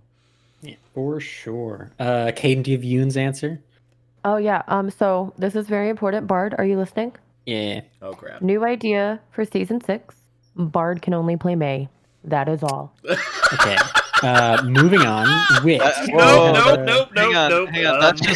That's just season 4 modified. That's just season 4 modified. We've done it before. You missed it. We're moving on. Wit, what is your answer? Obviously, like teams folding is really frustrating. I honestly don't even know how it compared to like last season, but something that like a few times has kind of frustrated me has been, and this isn't even like a knock on really like the administration or anything like that, but like I was kind of frustrated with the amount of Smurfs that there were this season, and like teams that were kind of found out to be like harboring them. Like I think it's unfair to a lot of teams that like work really hard and might not have like those like that are flat but actually play like diamonds. Yeah. I just think I think it's more coming from a place of like I obviously have grown to love this community, and I like a lot of the teams on it, and I like love everyone in the community, and like I think in general, like people who Smurf just make me upset, and I think that they should have the ability to sort of self-diagnose and kind of realize like, hey, like I'm playing at a level above these people, and I should probably move up. So that's my opinion. Well, I will definitely say that again, like I said before, our admins do an incredible job of trying to vet as best we can for sure ahead of time. Absolutely. Yeah, absolutely. But well, I agree with you in the fact that first off, who the you know what? I'll drop one. Who the fuck plays a Smurf in a free tournament? Yeah. Honestly, you don't get anything from it. Like you get no value. Yeah, that's why you're not competing for a prize at all. Like why? Like that's why preseason. Like we caught like four or five teams just in preseason smurfing in Harmony. I think we caught like 2 in Discord. Like what's the point? Like our admins do a really good job of catching them. That's why I say it's a player competitive integrity issue. It's I think it's player and it's team as well. I think it's just sadly like there are bad actors who I guess value winning a free tournament above anything else and their own dignity, and it's frustrating sometimes, and I feel other teams, especially when they like lose to such teams and then it's found out later that they're playing like Smurfs, and it's like, yeah, it just sucks. It's just a waste of your time. Yeah. And it sucks. I feel like that, thinking on this question after the last couple of podcasts that we've done and getting it kind of the repeat of like how do we keep teams together, thinking about incentivizing the tournament, but then as you've kind of brought up, Whitman, it would only give more of a reason for Right. people to smurf if there's an incentive. So Yeah, it's I don't play this to win money. no. Like I play this to have fun and have fun with my friends. Wait, people have fun in Overwatch? Yeah, I know, crazy. I Oh, do. no. That's against the rules. Wit's pulling out the Glock all the time. I know. So Wit's having a great time. No, that's the wrong type of fun. Everyone just needs to pull out the Glock. Just gotta pull out the Glock. We should just make it like a social, like just sort of understanding in Trink that like mercies, generally speaking, are allowed to pull out the Glock. I think that's perfectly Anyway, Jimbo. All Stars matches all contain one match being decided by a Mercy Glock battle. Well, I had something else, but I mean, Yoon's answer was really good, but I mean, just right on money. Honestly, though, I know this will never happen. Unlock rolls. Let's go, goats. Yes. That's the thing is we've seen it happen in games that have no feasible like impact or outcome. Like when Gomel played Nuclear, they did goats on King's Road because both teams were out. So if you agree, there's a consensus in Trank, I think, that if you agree to do something with the enemy team and neither of you like intentionally misrepresent that agreement, it's fair game. Oh, but I've been tournament wide. No, that's a terrible idea. Moving on. Bard, what you're telling me is that if me and the enemy team agree that we can be toxic, we can technically bag people. No. We've had that issue in the past as well. That's why we have the teabag rule. It's a public agreement, and we've kind of said maybe it's okay if you have that, but then people take it too far, so we've just cut it entirely. And okay, I know so if we agree to Torphammer 1v1s for people honestly, we've had matches that go down like that. That's fair game. Produced matches that do that. Yep. Yeah, it's there's a lot of stuff where if you just agree with the enemy team to do it and no one like intentionally abuses that to get a one up on the enemy team or is like toxic about it, then yeah, it's fair game. I'm messaging every GM in the future and asking if we can come to Vila, what change or addition or anything would you like to see next season? Y'all's conversation went like long enough to where it got to what I was going to talk about, and that was it's the only thing I can think of, especially kind of on the moment like this, is abolishing the teabag rule. Not that I'm hung up, like I don't even play, so it's not like oh, I just really want to teabag people. Like it's just okay, Vila. I think it just creates a lot of issues and a lot of unnecessary drama and complaints and controversy when it could just be avoided. And I think it's also like it's like when you tell Caden and Jack, y'all can really attest. It's like when you tell a kid not to do something, like now they're really going to want to do it because they know they're not supposed to. And I think it just creates a lot of problems. I think just do away with it. And, again, like then that's kind of a problem because it's been a rule so long that, now if you take it away, it's going to be like, it makes me think of, if anyone remembers like 2017, I think, or 2018 World Cup. And it was USA versus Canada, and XQC was on main tank. And there's a part where they win a team fight against Canada, and XQC is the last to die, and all 6 of them all jump on his body and start teabagging to try to boom him. Like, I think now a lot of games would be like that because, it's been a thing for so long, now it's not, and it would be like on everybody's minds. But yeah, just getting rid of that, I think. If this season has taught us anything, it's that if you tell kids in Trank not to do something, they're going to do it. Yep. Caden, are any additions, change? What do you want to see? So mine, like, it's not really logistically possible just with the length of the season and how many teams there are now, but I wish there was a way that teams could all play each other. Like, I mean, obviously not across tiers, single one. not across tiers, but like all the Harmony teams could all end up playing each other at some point. All the Discord teams could end up playing each other in Transcendence because like that would be cool Because this season I actually did get to play against a lot of friends, but like last season there were some friends that I wanted to play against that I didn't get to play against. So yeah, that would be my thing. I'm talking quieter now because my husband decided to go to bed, and the bedroom's like next to this room, and so yeah. So sorry, but that would be my thing. Gotcha. Cool. Well, Estante, do you have one? We're coming back to you. Yeah, I do actually. What's it called? So I'm not saying that we should get incentives or anything like that, but more like it would be cool to have something memorable, like an artwork or I don't know, something at the end. Do you receive? I'm not saying that I'm like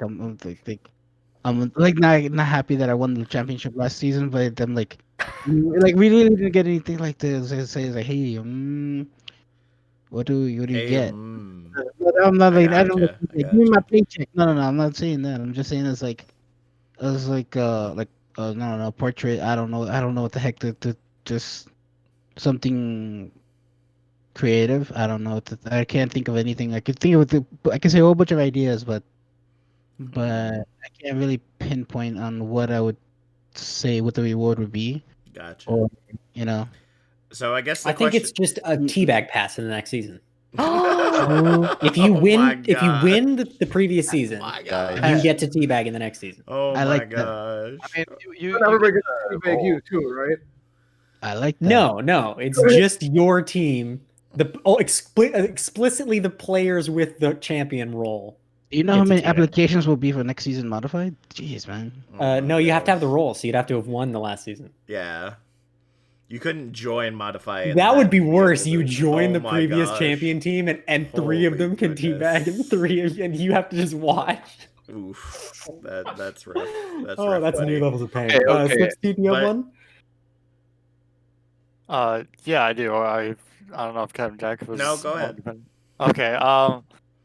I was gonna say if there were, I know the admins are like super busy over the off season, but like if there was maybe even like a community organized thing that went on during the off season, like a weekend for a ghost tournament or something like that, anything like that, that would be super fun. But yeah, like anything like that could that. be really interesting. Jack, do you have any suggestions for next season? Let me get really close to the mic so that it's very clear. We need more casters for season 6. Fair enough. Do you need producers too? I mean, yeah, but Both.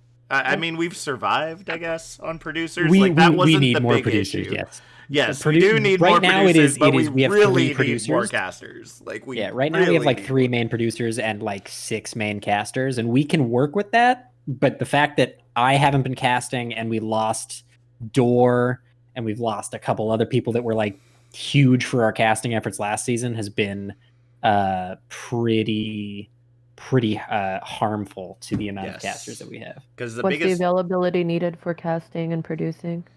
Whenever it's on match days and feature match days, just Yeah. if you can make it. We have like signups. Caden cast. I would totally. I'm cast volunteering Caden. you. I've done Caden production before. It's amazing. Yeah, I used to do production. I thought about it, but I don't know if I have the availability for it. Is my thing. I mean, for us, even just being on the list and being able to fill Yep. sometimes is a win. Yep, that is true. I think the biggest issue that we ran into this season is that a lot of our, and this is something we're looking into in the off season, as I've mentioned on the previous nights, just the fact that a lot of our casters are players. Players, yeah. And Wednesday night is the worst for that because everyone's playing. It's like you can't cast the Friday night match if you're playing. So we're trying to figure out a way around that to make it so that teams don't take advantage of it, but it's also a way for more casters to be able to participate without being penalized. So we're trying to figure out some ways around that, either whether it be VODs, replay VODs. yeah, we could do replay VODs. That's an option now. We didn't really I don't think we had that at the beginning of season 5, so that's something that we're looking into, as well as just making it to different nights are different teams playing. So like Tuesday night becomes Harmony night, Wednesday night becomes Discord night, Thursday night becomes Transcendence night, and then people that want to cast can cast for the different tiers if it's not on their night, and then they don't have to worry about leaving their team high and dry. It would Just to probably cast. help Discord too, because I know there's some nights where the Tranquility Discord is struggle bussing for Gotcha. match nights.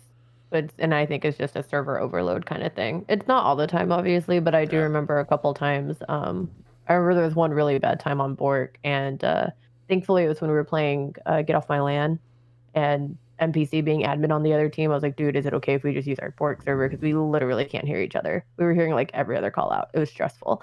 Gotcha. That might be a good idea. That might be something to look towards as well. So, like I said, the admins are looking at all different issues with that. But let's just say I'm not proud of the fact that I've casted half the matches this season. It is not like I love this community. I'm always unlike what NPC said. I'm the one that fills in. I'm not the one that always volunteers. So I'm just like, if you need me, I'm around. And then like nobody volunteers, and then I'm like, okay, I'll jump in and we'll do this. And That's how I ended up being all the Comstructs videos. exactly, right? And so like I would just like very similar to as I was telling my wife earlier when Caden was like or your husband saying, oh, like, are you gonna play any other game? That's what my wife says. Like, are we gonna do anything other than hearing you scream in a microphone multiple times a week? It's like a couple weeks maybe. Like, that's just the way the season's going. But gotta give a lot of love to Trank. They actually won Lady Jack over, which no other previous community I've been part of has been able to do. So good job. Good job. I don't know. I think I've agreed with enough of these for it to be my answer, but if I were to answer this, I would say You want to play more May? We got it. I think there's a reason that I have not applied to be a moderator or an admin in Trank, and it's that I would not put up with people's shitty toxicity nearly as much as people kind of get away with now. I think there are people in the community that get away with being genuinely toxic and like mean to other people when they really shouldn't, but the admins are just nice and give them lots of warnings. And if I were on the admin team, like, I'm going in for the throat on those people. They'd be out of here, and I want to see like less of that next season. So I will kind of add in on that because I have some view of what the admins are going through on that, and I think it's more the rules that we have in place currently that restrict the actions that can be made. So we may see a change in the rules. Season 5 has been pretty notorious for toxicity to very specific people, even on the admin staff. And so we definitely want to change that. Obviously, we love our community and we want people to thrive. And if you just want to be here to cause problems, then season 6, we might have an answer for that. So, and they're not going to like it very much. So that is all I will say about that. And then we have one final question, probably the most important question any of you will answer tonight. We have, in Harmony tier, 4 teams remaining. Jetpack Cats, Flashbacks, Doodles, and like some other team that for some reason I totally can't read on my screen. Oh, Modify. That's it. Modify. Those 4 teams remain, starting at Instante and working our way down one last time. Who do you believe will take away the Harmony Tier Grand Championship for Season 5? Modify. What was that, Jetpack Cats? What? You already know. I don't. That's why I'm asking you to say it. I did. I said modify. Oh, well, we Like didn't the hear whole thing. you. It was just really mumbled. All right, Sips, how about you? Flashbacks. I played against all of those teams except for Jetpack Cats, but Flashbacks far and away dominated us more than any of the others. All right, Nova. I think I'm a little biased here, but I don't think we've. I think the 8-0 record kind of talks for us. Oh, so you I want think Doodles? Flashbacks is Got gonna it. win. Okay, okay. Flashbacks is gonna win. I will love all totally of just you. sub in any other team unless you seriously, say your I team's love all of name. you. I don't want to be a toxic asshole. I mean, you're not even toeing the line of toxicity we've had on BeatDrop this season. I don't know, man. So... We lost some of those maps though in the first stage. No golden stage. Hey, that's toxic. Hey Bard, Wow, Bard. Bard. You let Bard on the podcast Who's one time. All right. right, Yoon, how about you? Who's taking it Okay. away? Yoon says, this is hard. I love Sensa and Shady and Vela on Jetpack Cats, and Flashbacks has Concept and Nova. Mod has Instante and Wit. Bart is smelly, though. And Doodles have a cute icon. So I choose Doodles. Smiley face. Nice. What's Sarah? We have more Oh, man. So just abandon all your friends and pick the one team. Yeah, well, you can't make any of your friends mad if you make all of your friends mad. What? No. Yeah, that's negatives make a positive. It's fine. You can't make any of your friends mad if you make all of them mad. Bard, I do not understand where you come from. That must be that lawyer brain working for you right there. Wit, who's taking it away? I'll be honest. I either want to see Modify versus Flashbacks at the finals, or see Doodle versus JPC. Or sorry, I think my mic cut out. A little bit. I either want to see Modify versus Flashbacks in the finals, or I want to see Doodles versus JPC.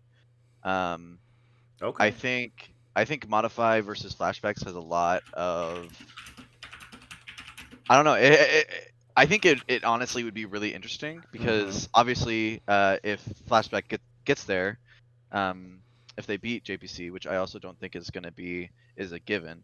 I think JPC has done really, really well this entire season. But I think that if Flashbacks beats JPC, then they'll be undefeated. And then obviously Modify won last year. And so it's kind of like two kings almost. Like it's literally like two kings fighting over a crown. It's like the two popes fighting over like the position of pope. Because obviously. What is it with Modify and these really weird analogies? Yeah. No, see, here's the thing. Even I'm not on board with this analogy he's making. No, wait. It has like historical. It makes sense because like the Byzantine Empire and the Rome. Anyways. Oh, see, we don't have that history here. This ain't school. Okay. We already said this ain't school. Anyways, I guess I'll go back to the two kings analogy. Okay. Is my like God. I think say who you think is gonna win, Mitch. Fine. Please. Fine. No, I want to say who I want to win. I obviously want Modify to win. I honestly think that Modify versus Flashbacks. I think Modify is back to back.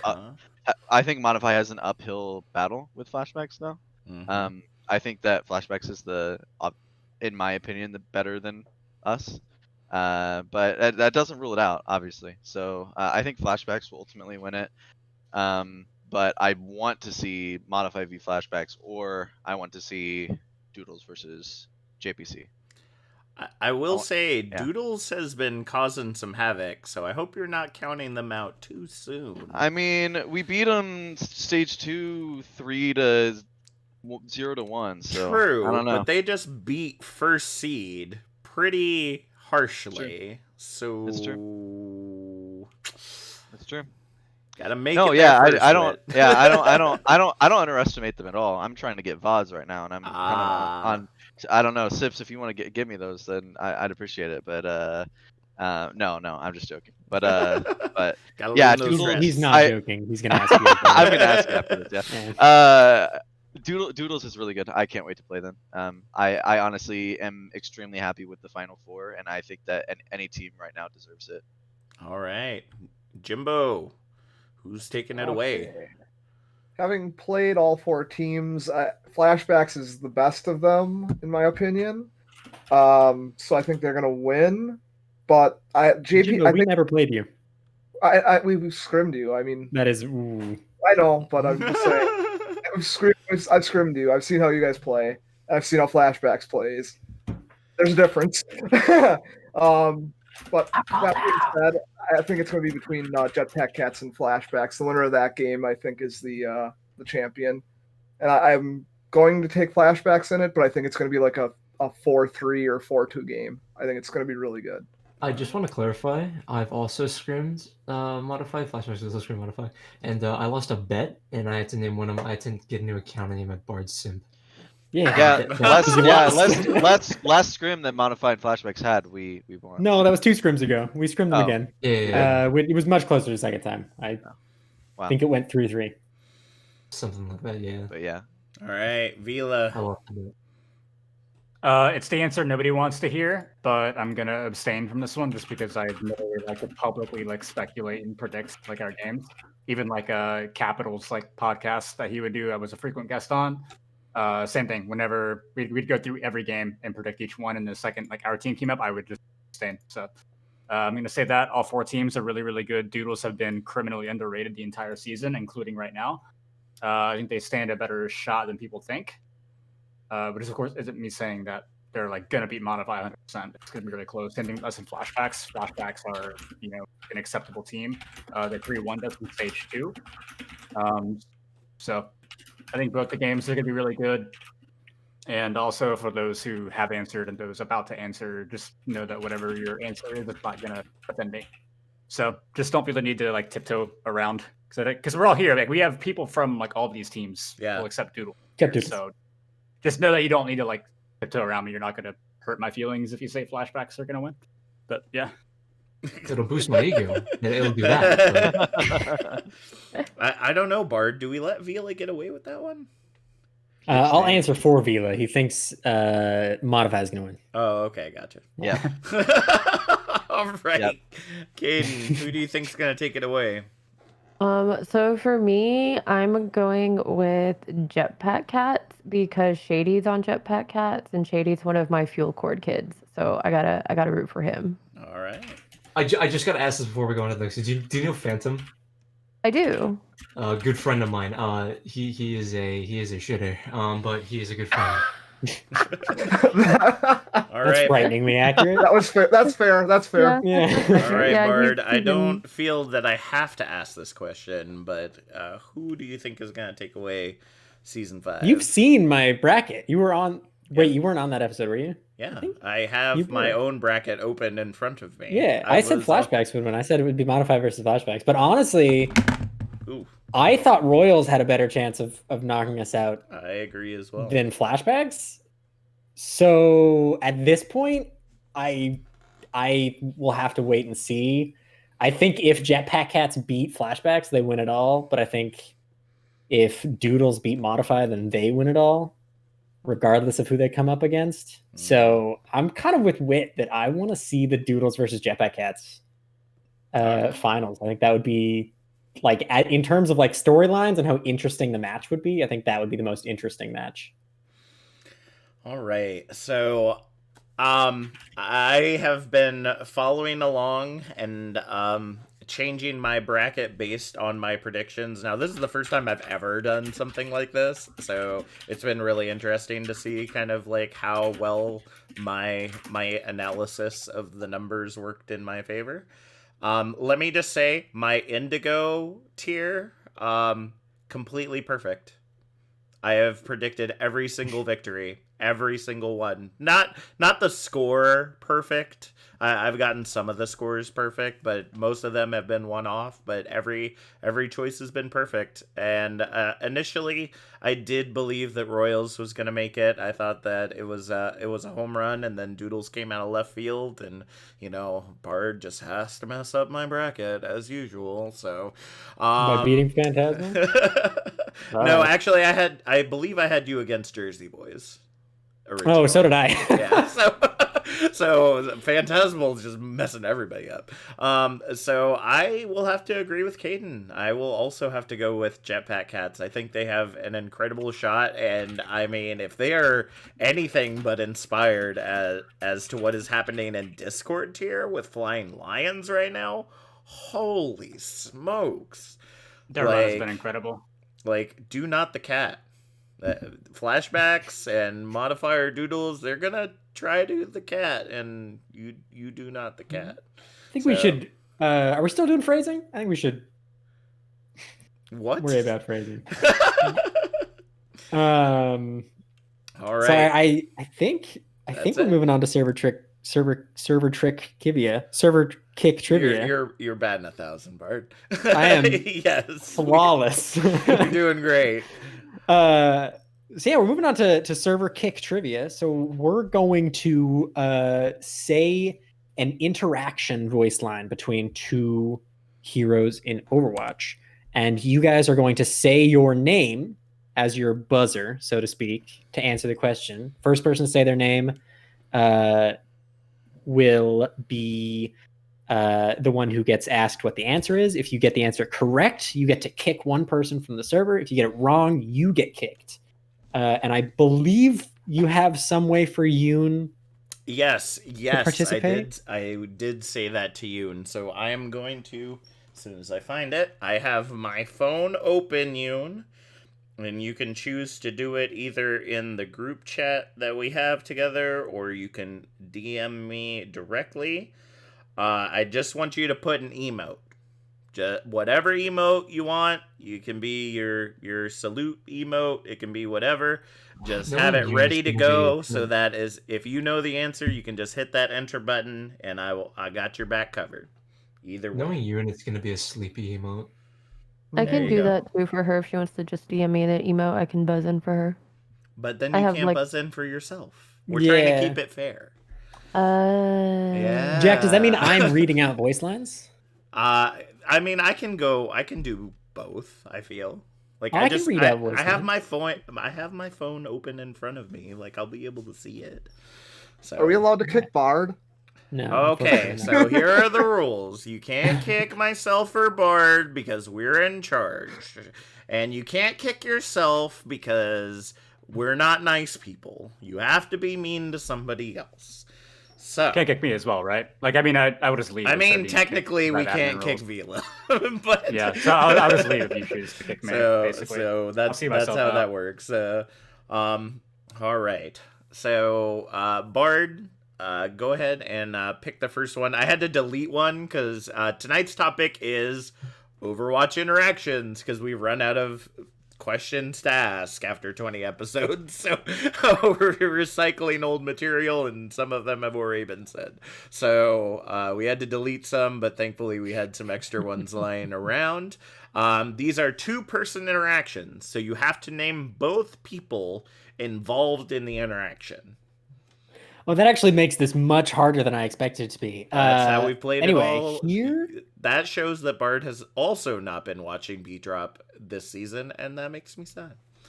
All right. That's the case. Yes, I've watched all of the ones under 2 hours. Anyway, so your first voice line of the night is, "I'm more of a cat person." Vila, who is talking to who? Oh, to say who they're talking to? It's both people involved in the voice line. Fuck me. I was about to say, I just explained this. There's two people. You have to say both. It's character interaction. So one person is either saying the single voice line to the other person, or both of them are saying a voice line. I am going to say it's Brig saying a line, because Brig is like all about cats. Yep. Mm-hmm. Okay. But who is it to? I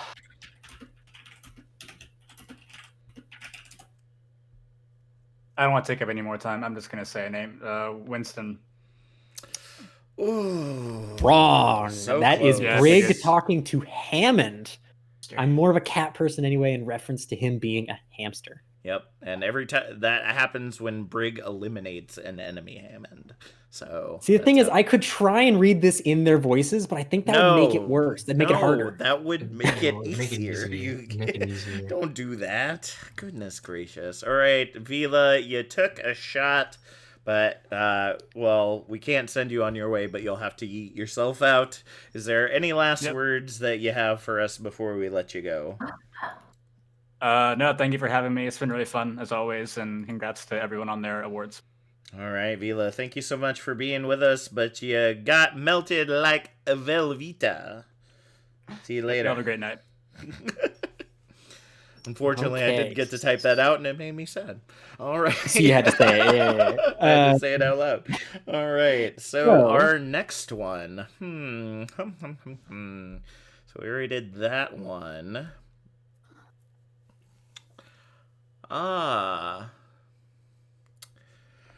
You're just a no-good bully. How could you ever look at yourself in the mirror?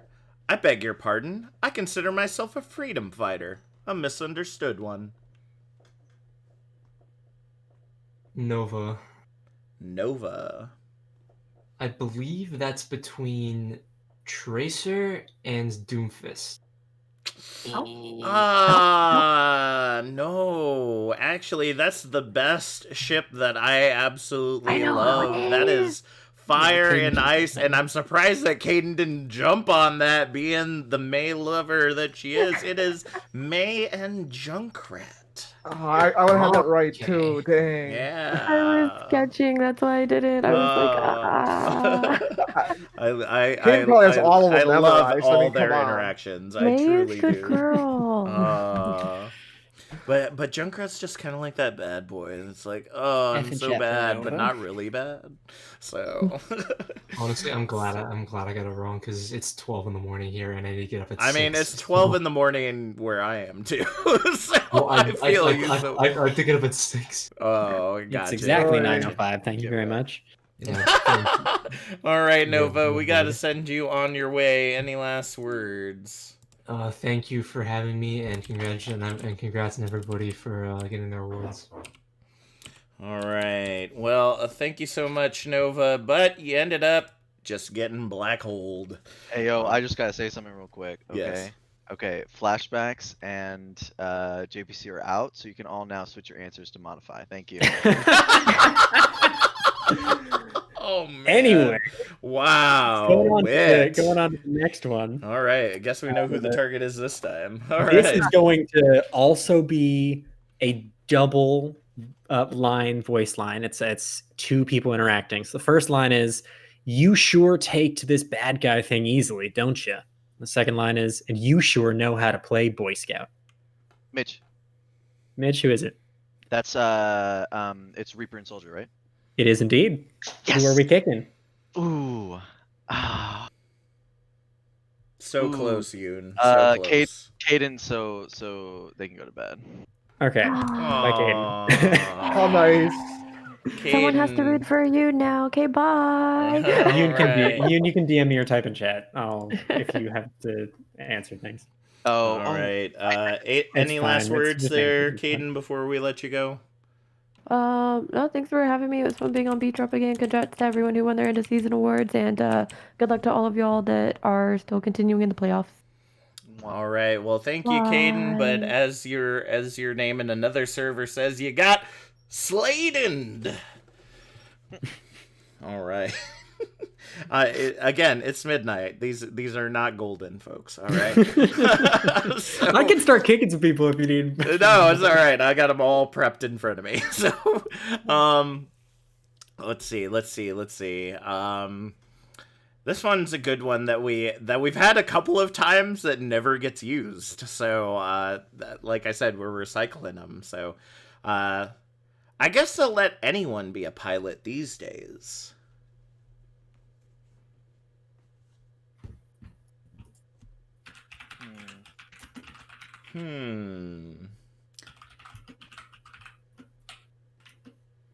I guess they'll let anyone be a pilot these days.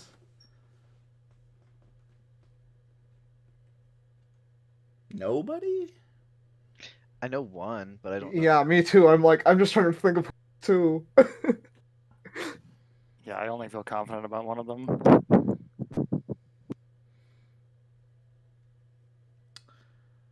All right, I guess we'll have to give this one a pass then, since no one is willing to answer. I've already pulled up a list with more in case people don't I answer. also already have a list available, just in case we have to reuse one we haven't already. So that is between Tracer and Hammond. Thinking about how like Hammond pilots his ball essentially. So I guess I'll let anyone be a pilot these days. I assume we all knew that Ball was one of them, right? I'm pretty sure it was the other way I would have around, guessed actually. Tracer. Tracer and Diva are both pilots, so that would have been my first guess. Oh yeah, I guess that would have been. I don't think of Hammond as a pilot. Yeah, true. Okay, well I've got one for you guys. This one might be a little easier, so people might actually get it. It's 2 lines again. I've got my eye on you, Omnic, and I will watch your back in turn.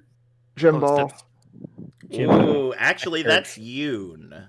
That's Yoon. Let's go Yoon. Yoon coming in clutch, and it's Zarya and Zen. Yoon is correct. Yoon coming in clutch. Ore had that emote ready to go, using, of course, the Bard emote. So Bard Doubt. Yeah, the Bard Doubt. And, oh man, Jimbo. Sorry, but Yoon has chosen you to be eaten by my own teammate. Oh, your own teammate is. All right. Wasn't this in reverse last time around? Yes. Vengeance. So this is payback. And it's in all caps too. Kick Jimbo. All right, Jimbo. Any last words before we send you on your way? Thanks for the award, and congratulations to everybody else as well on theirs. All right. Well, yo, Jimbo, yo been debated by Yoon there. So, hey, as long as one person laughs, that's all that matters. That's all that matters. All right. Next one.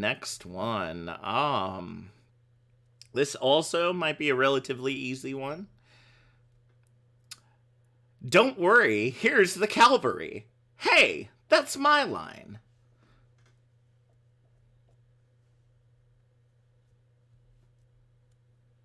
Ooh, Wit. Is it Somber and Tracer? Ooh, it is not. Tracer's right. Tracer is correct, but it is actually Junkrat. Really? Yeah. Oh, not have guessed that. So, Wit. We gotta send you on your way. Any last words? Just a sound. Mwah. Good night. Well, Wit, you did a great job tonight, but you didn't have your wits about you. Okay, I love the pity laugh from Bard. It's like, moving on. This is another 2-liner voice line. The first line is, "You weren't given those guns to toss them around like trash." The second line is, "I don't take lessons from you." Wow. That is Yoon before you even finish that line. Dang. Wow. Proof that Yoon plays a lot of one of these heroes. So Yoon says that is McCree, or Cree rather, and Reaper. That is correct. Oh man. So Yoon says in lowercase this time, please kick Instante. So, Instante, you tried to be quiet, but Yoon was keeping her eye on you. And that's how he won against Modifies. He just never said anything. Yeah, I know, right? Every time, it's always the ones it's like always the ones that answer and the ones that don't answer that make it to the end. So, Instante, we gotta send you on your way. Any last words? Still with that 1v1 young. Oh. Well, I feel like just like that 1v1 Instante, you might get instantly shut down. All right. So, Bard, you get to pick the last one is between Sips T and Yoon. And my phone fell asleep, so just wait 1 second. All right. I am bet. Yoon says bet. So, looks like we're going to see some Instante Yoon 1v1s coming up here soon.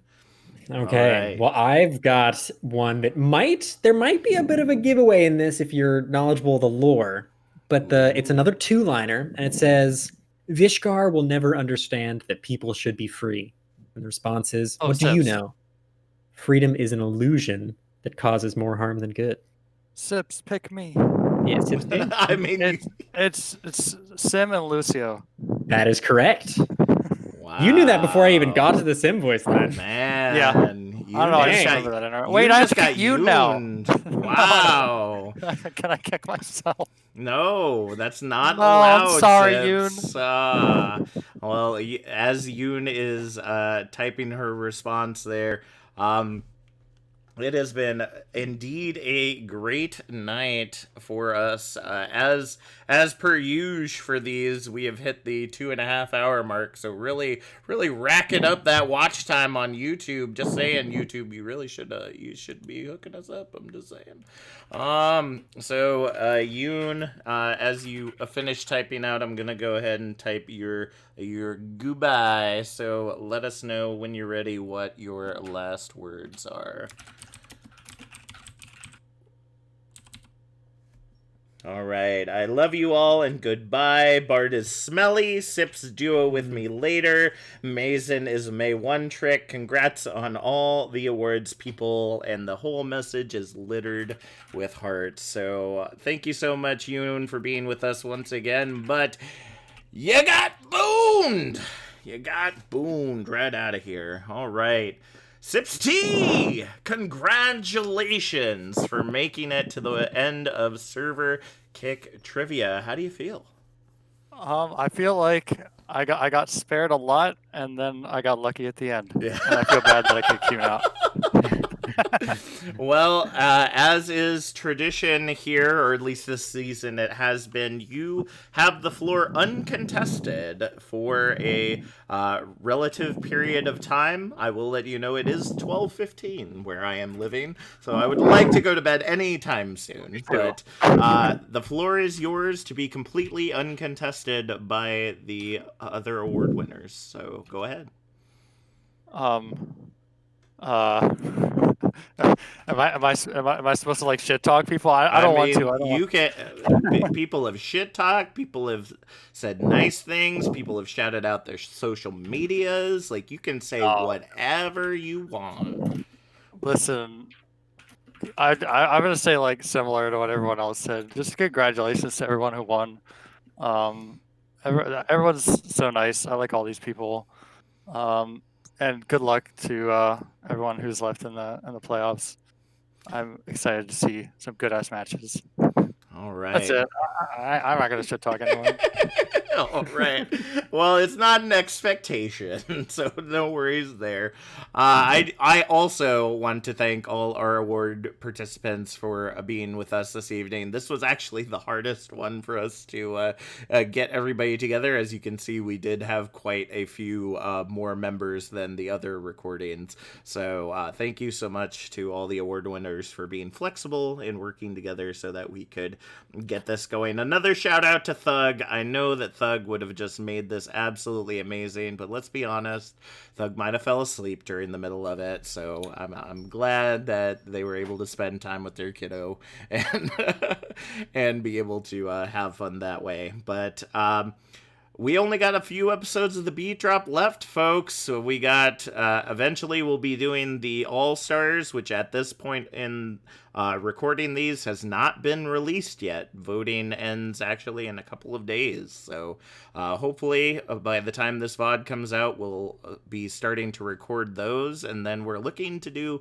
a special final episode that includes lots of different members from the community. So be sure to stay tuned here at youtube.com/OWTranquility, and also over for the feature matches, the finals and grand finals, and the all-stars matches over at twitch.tv/OWTranquility. That's it for us here at the Beat Drop. My name's Captain Jack. Bart, this is where you say your name. Oh, I'm sorry. I thought it was just going to end on that triumphant Captain Jack. No. I've been Bard. Thanks for having me. Be good people. All right. Thanks so much, folks. We'll see y'all next time. Let's drop the beat.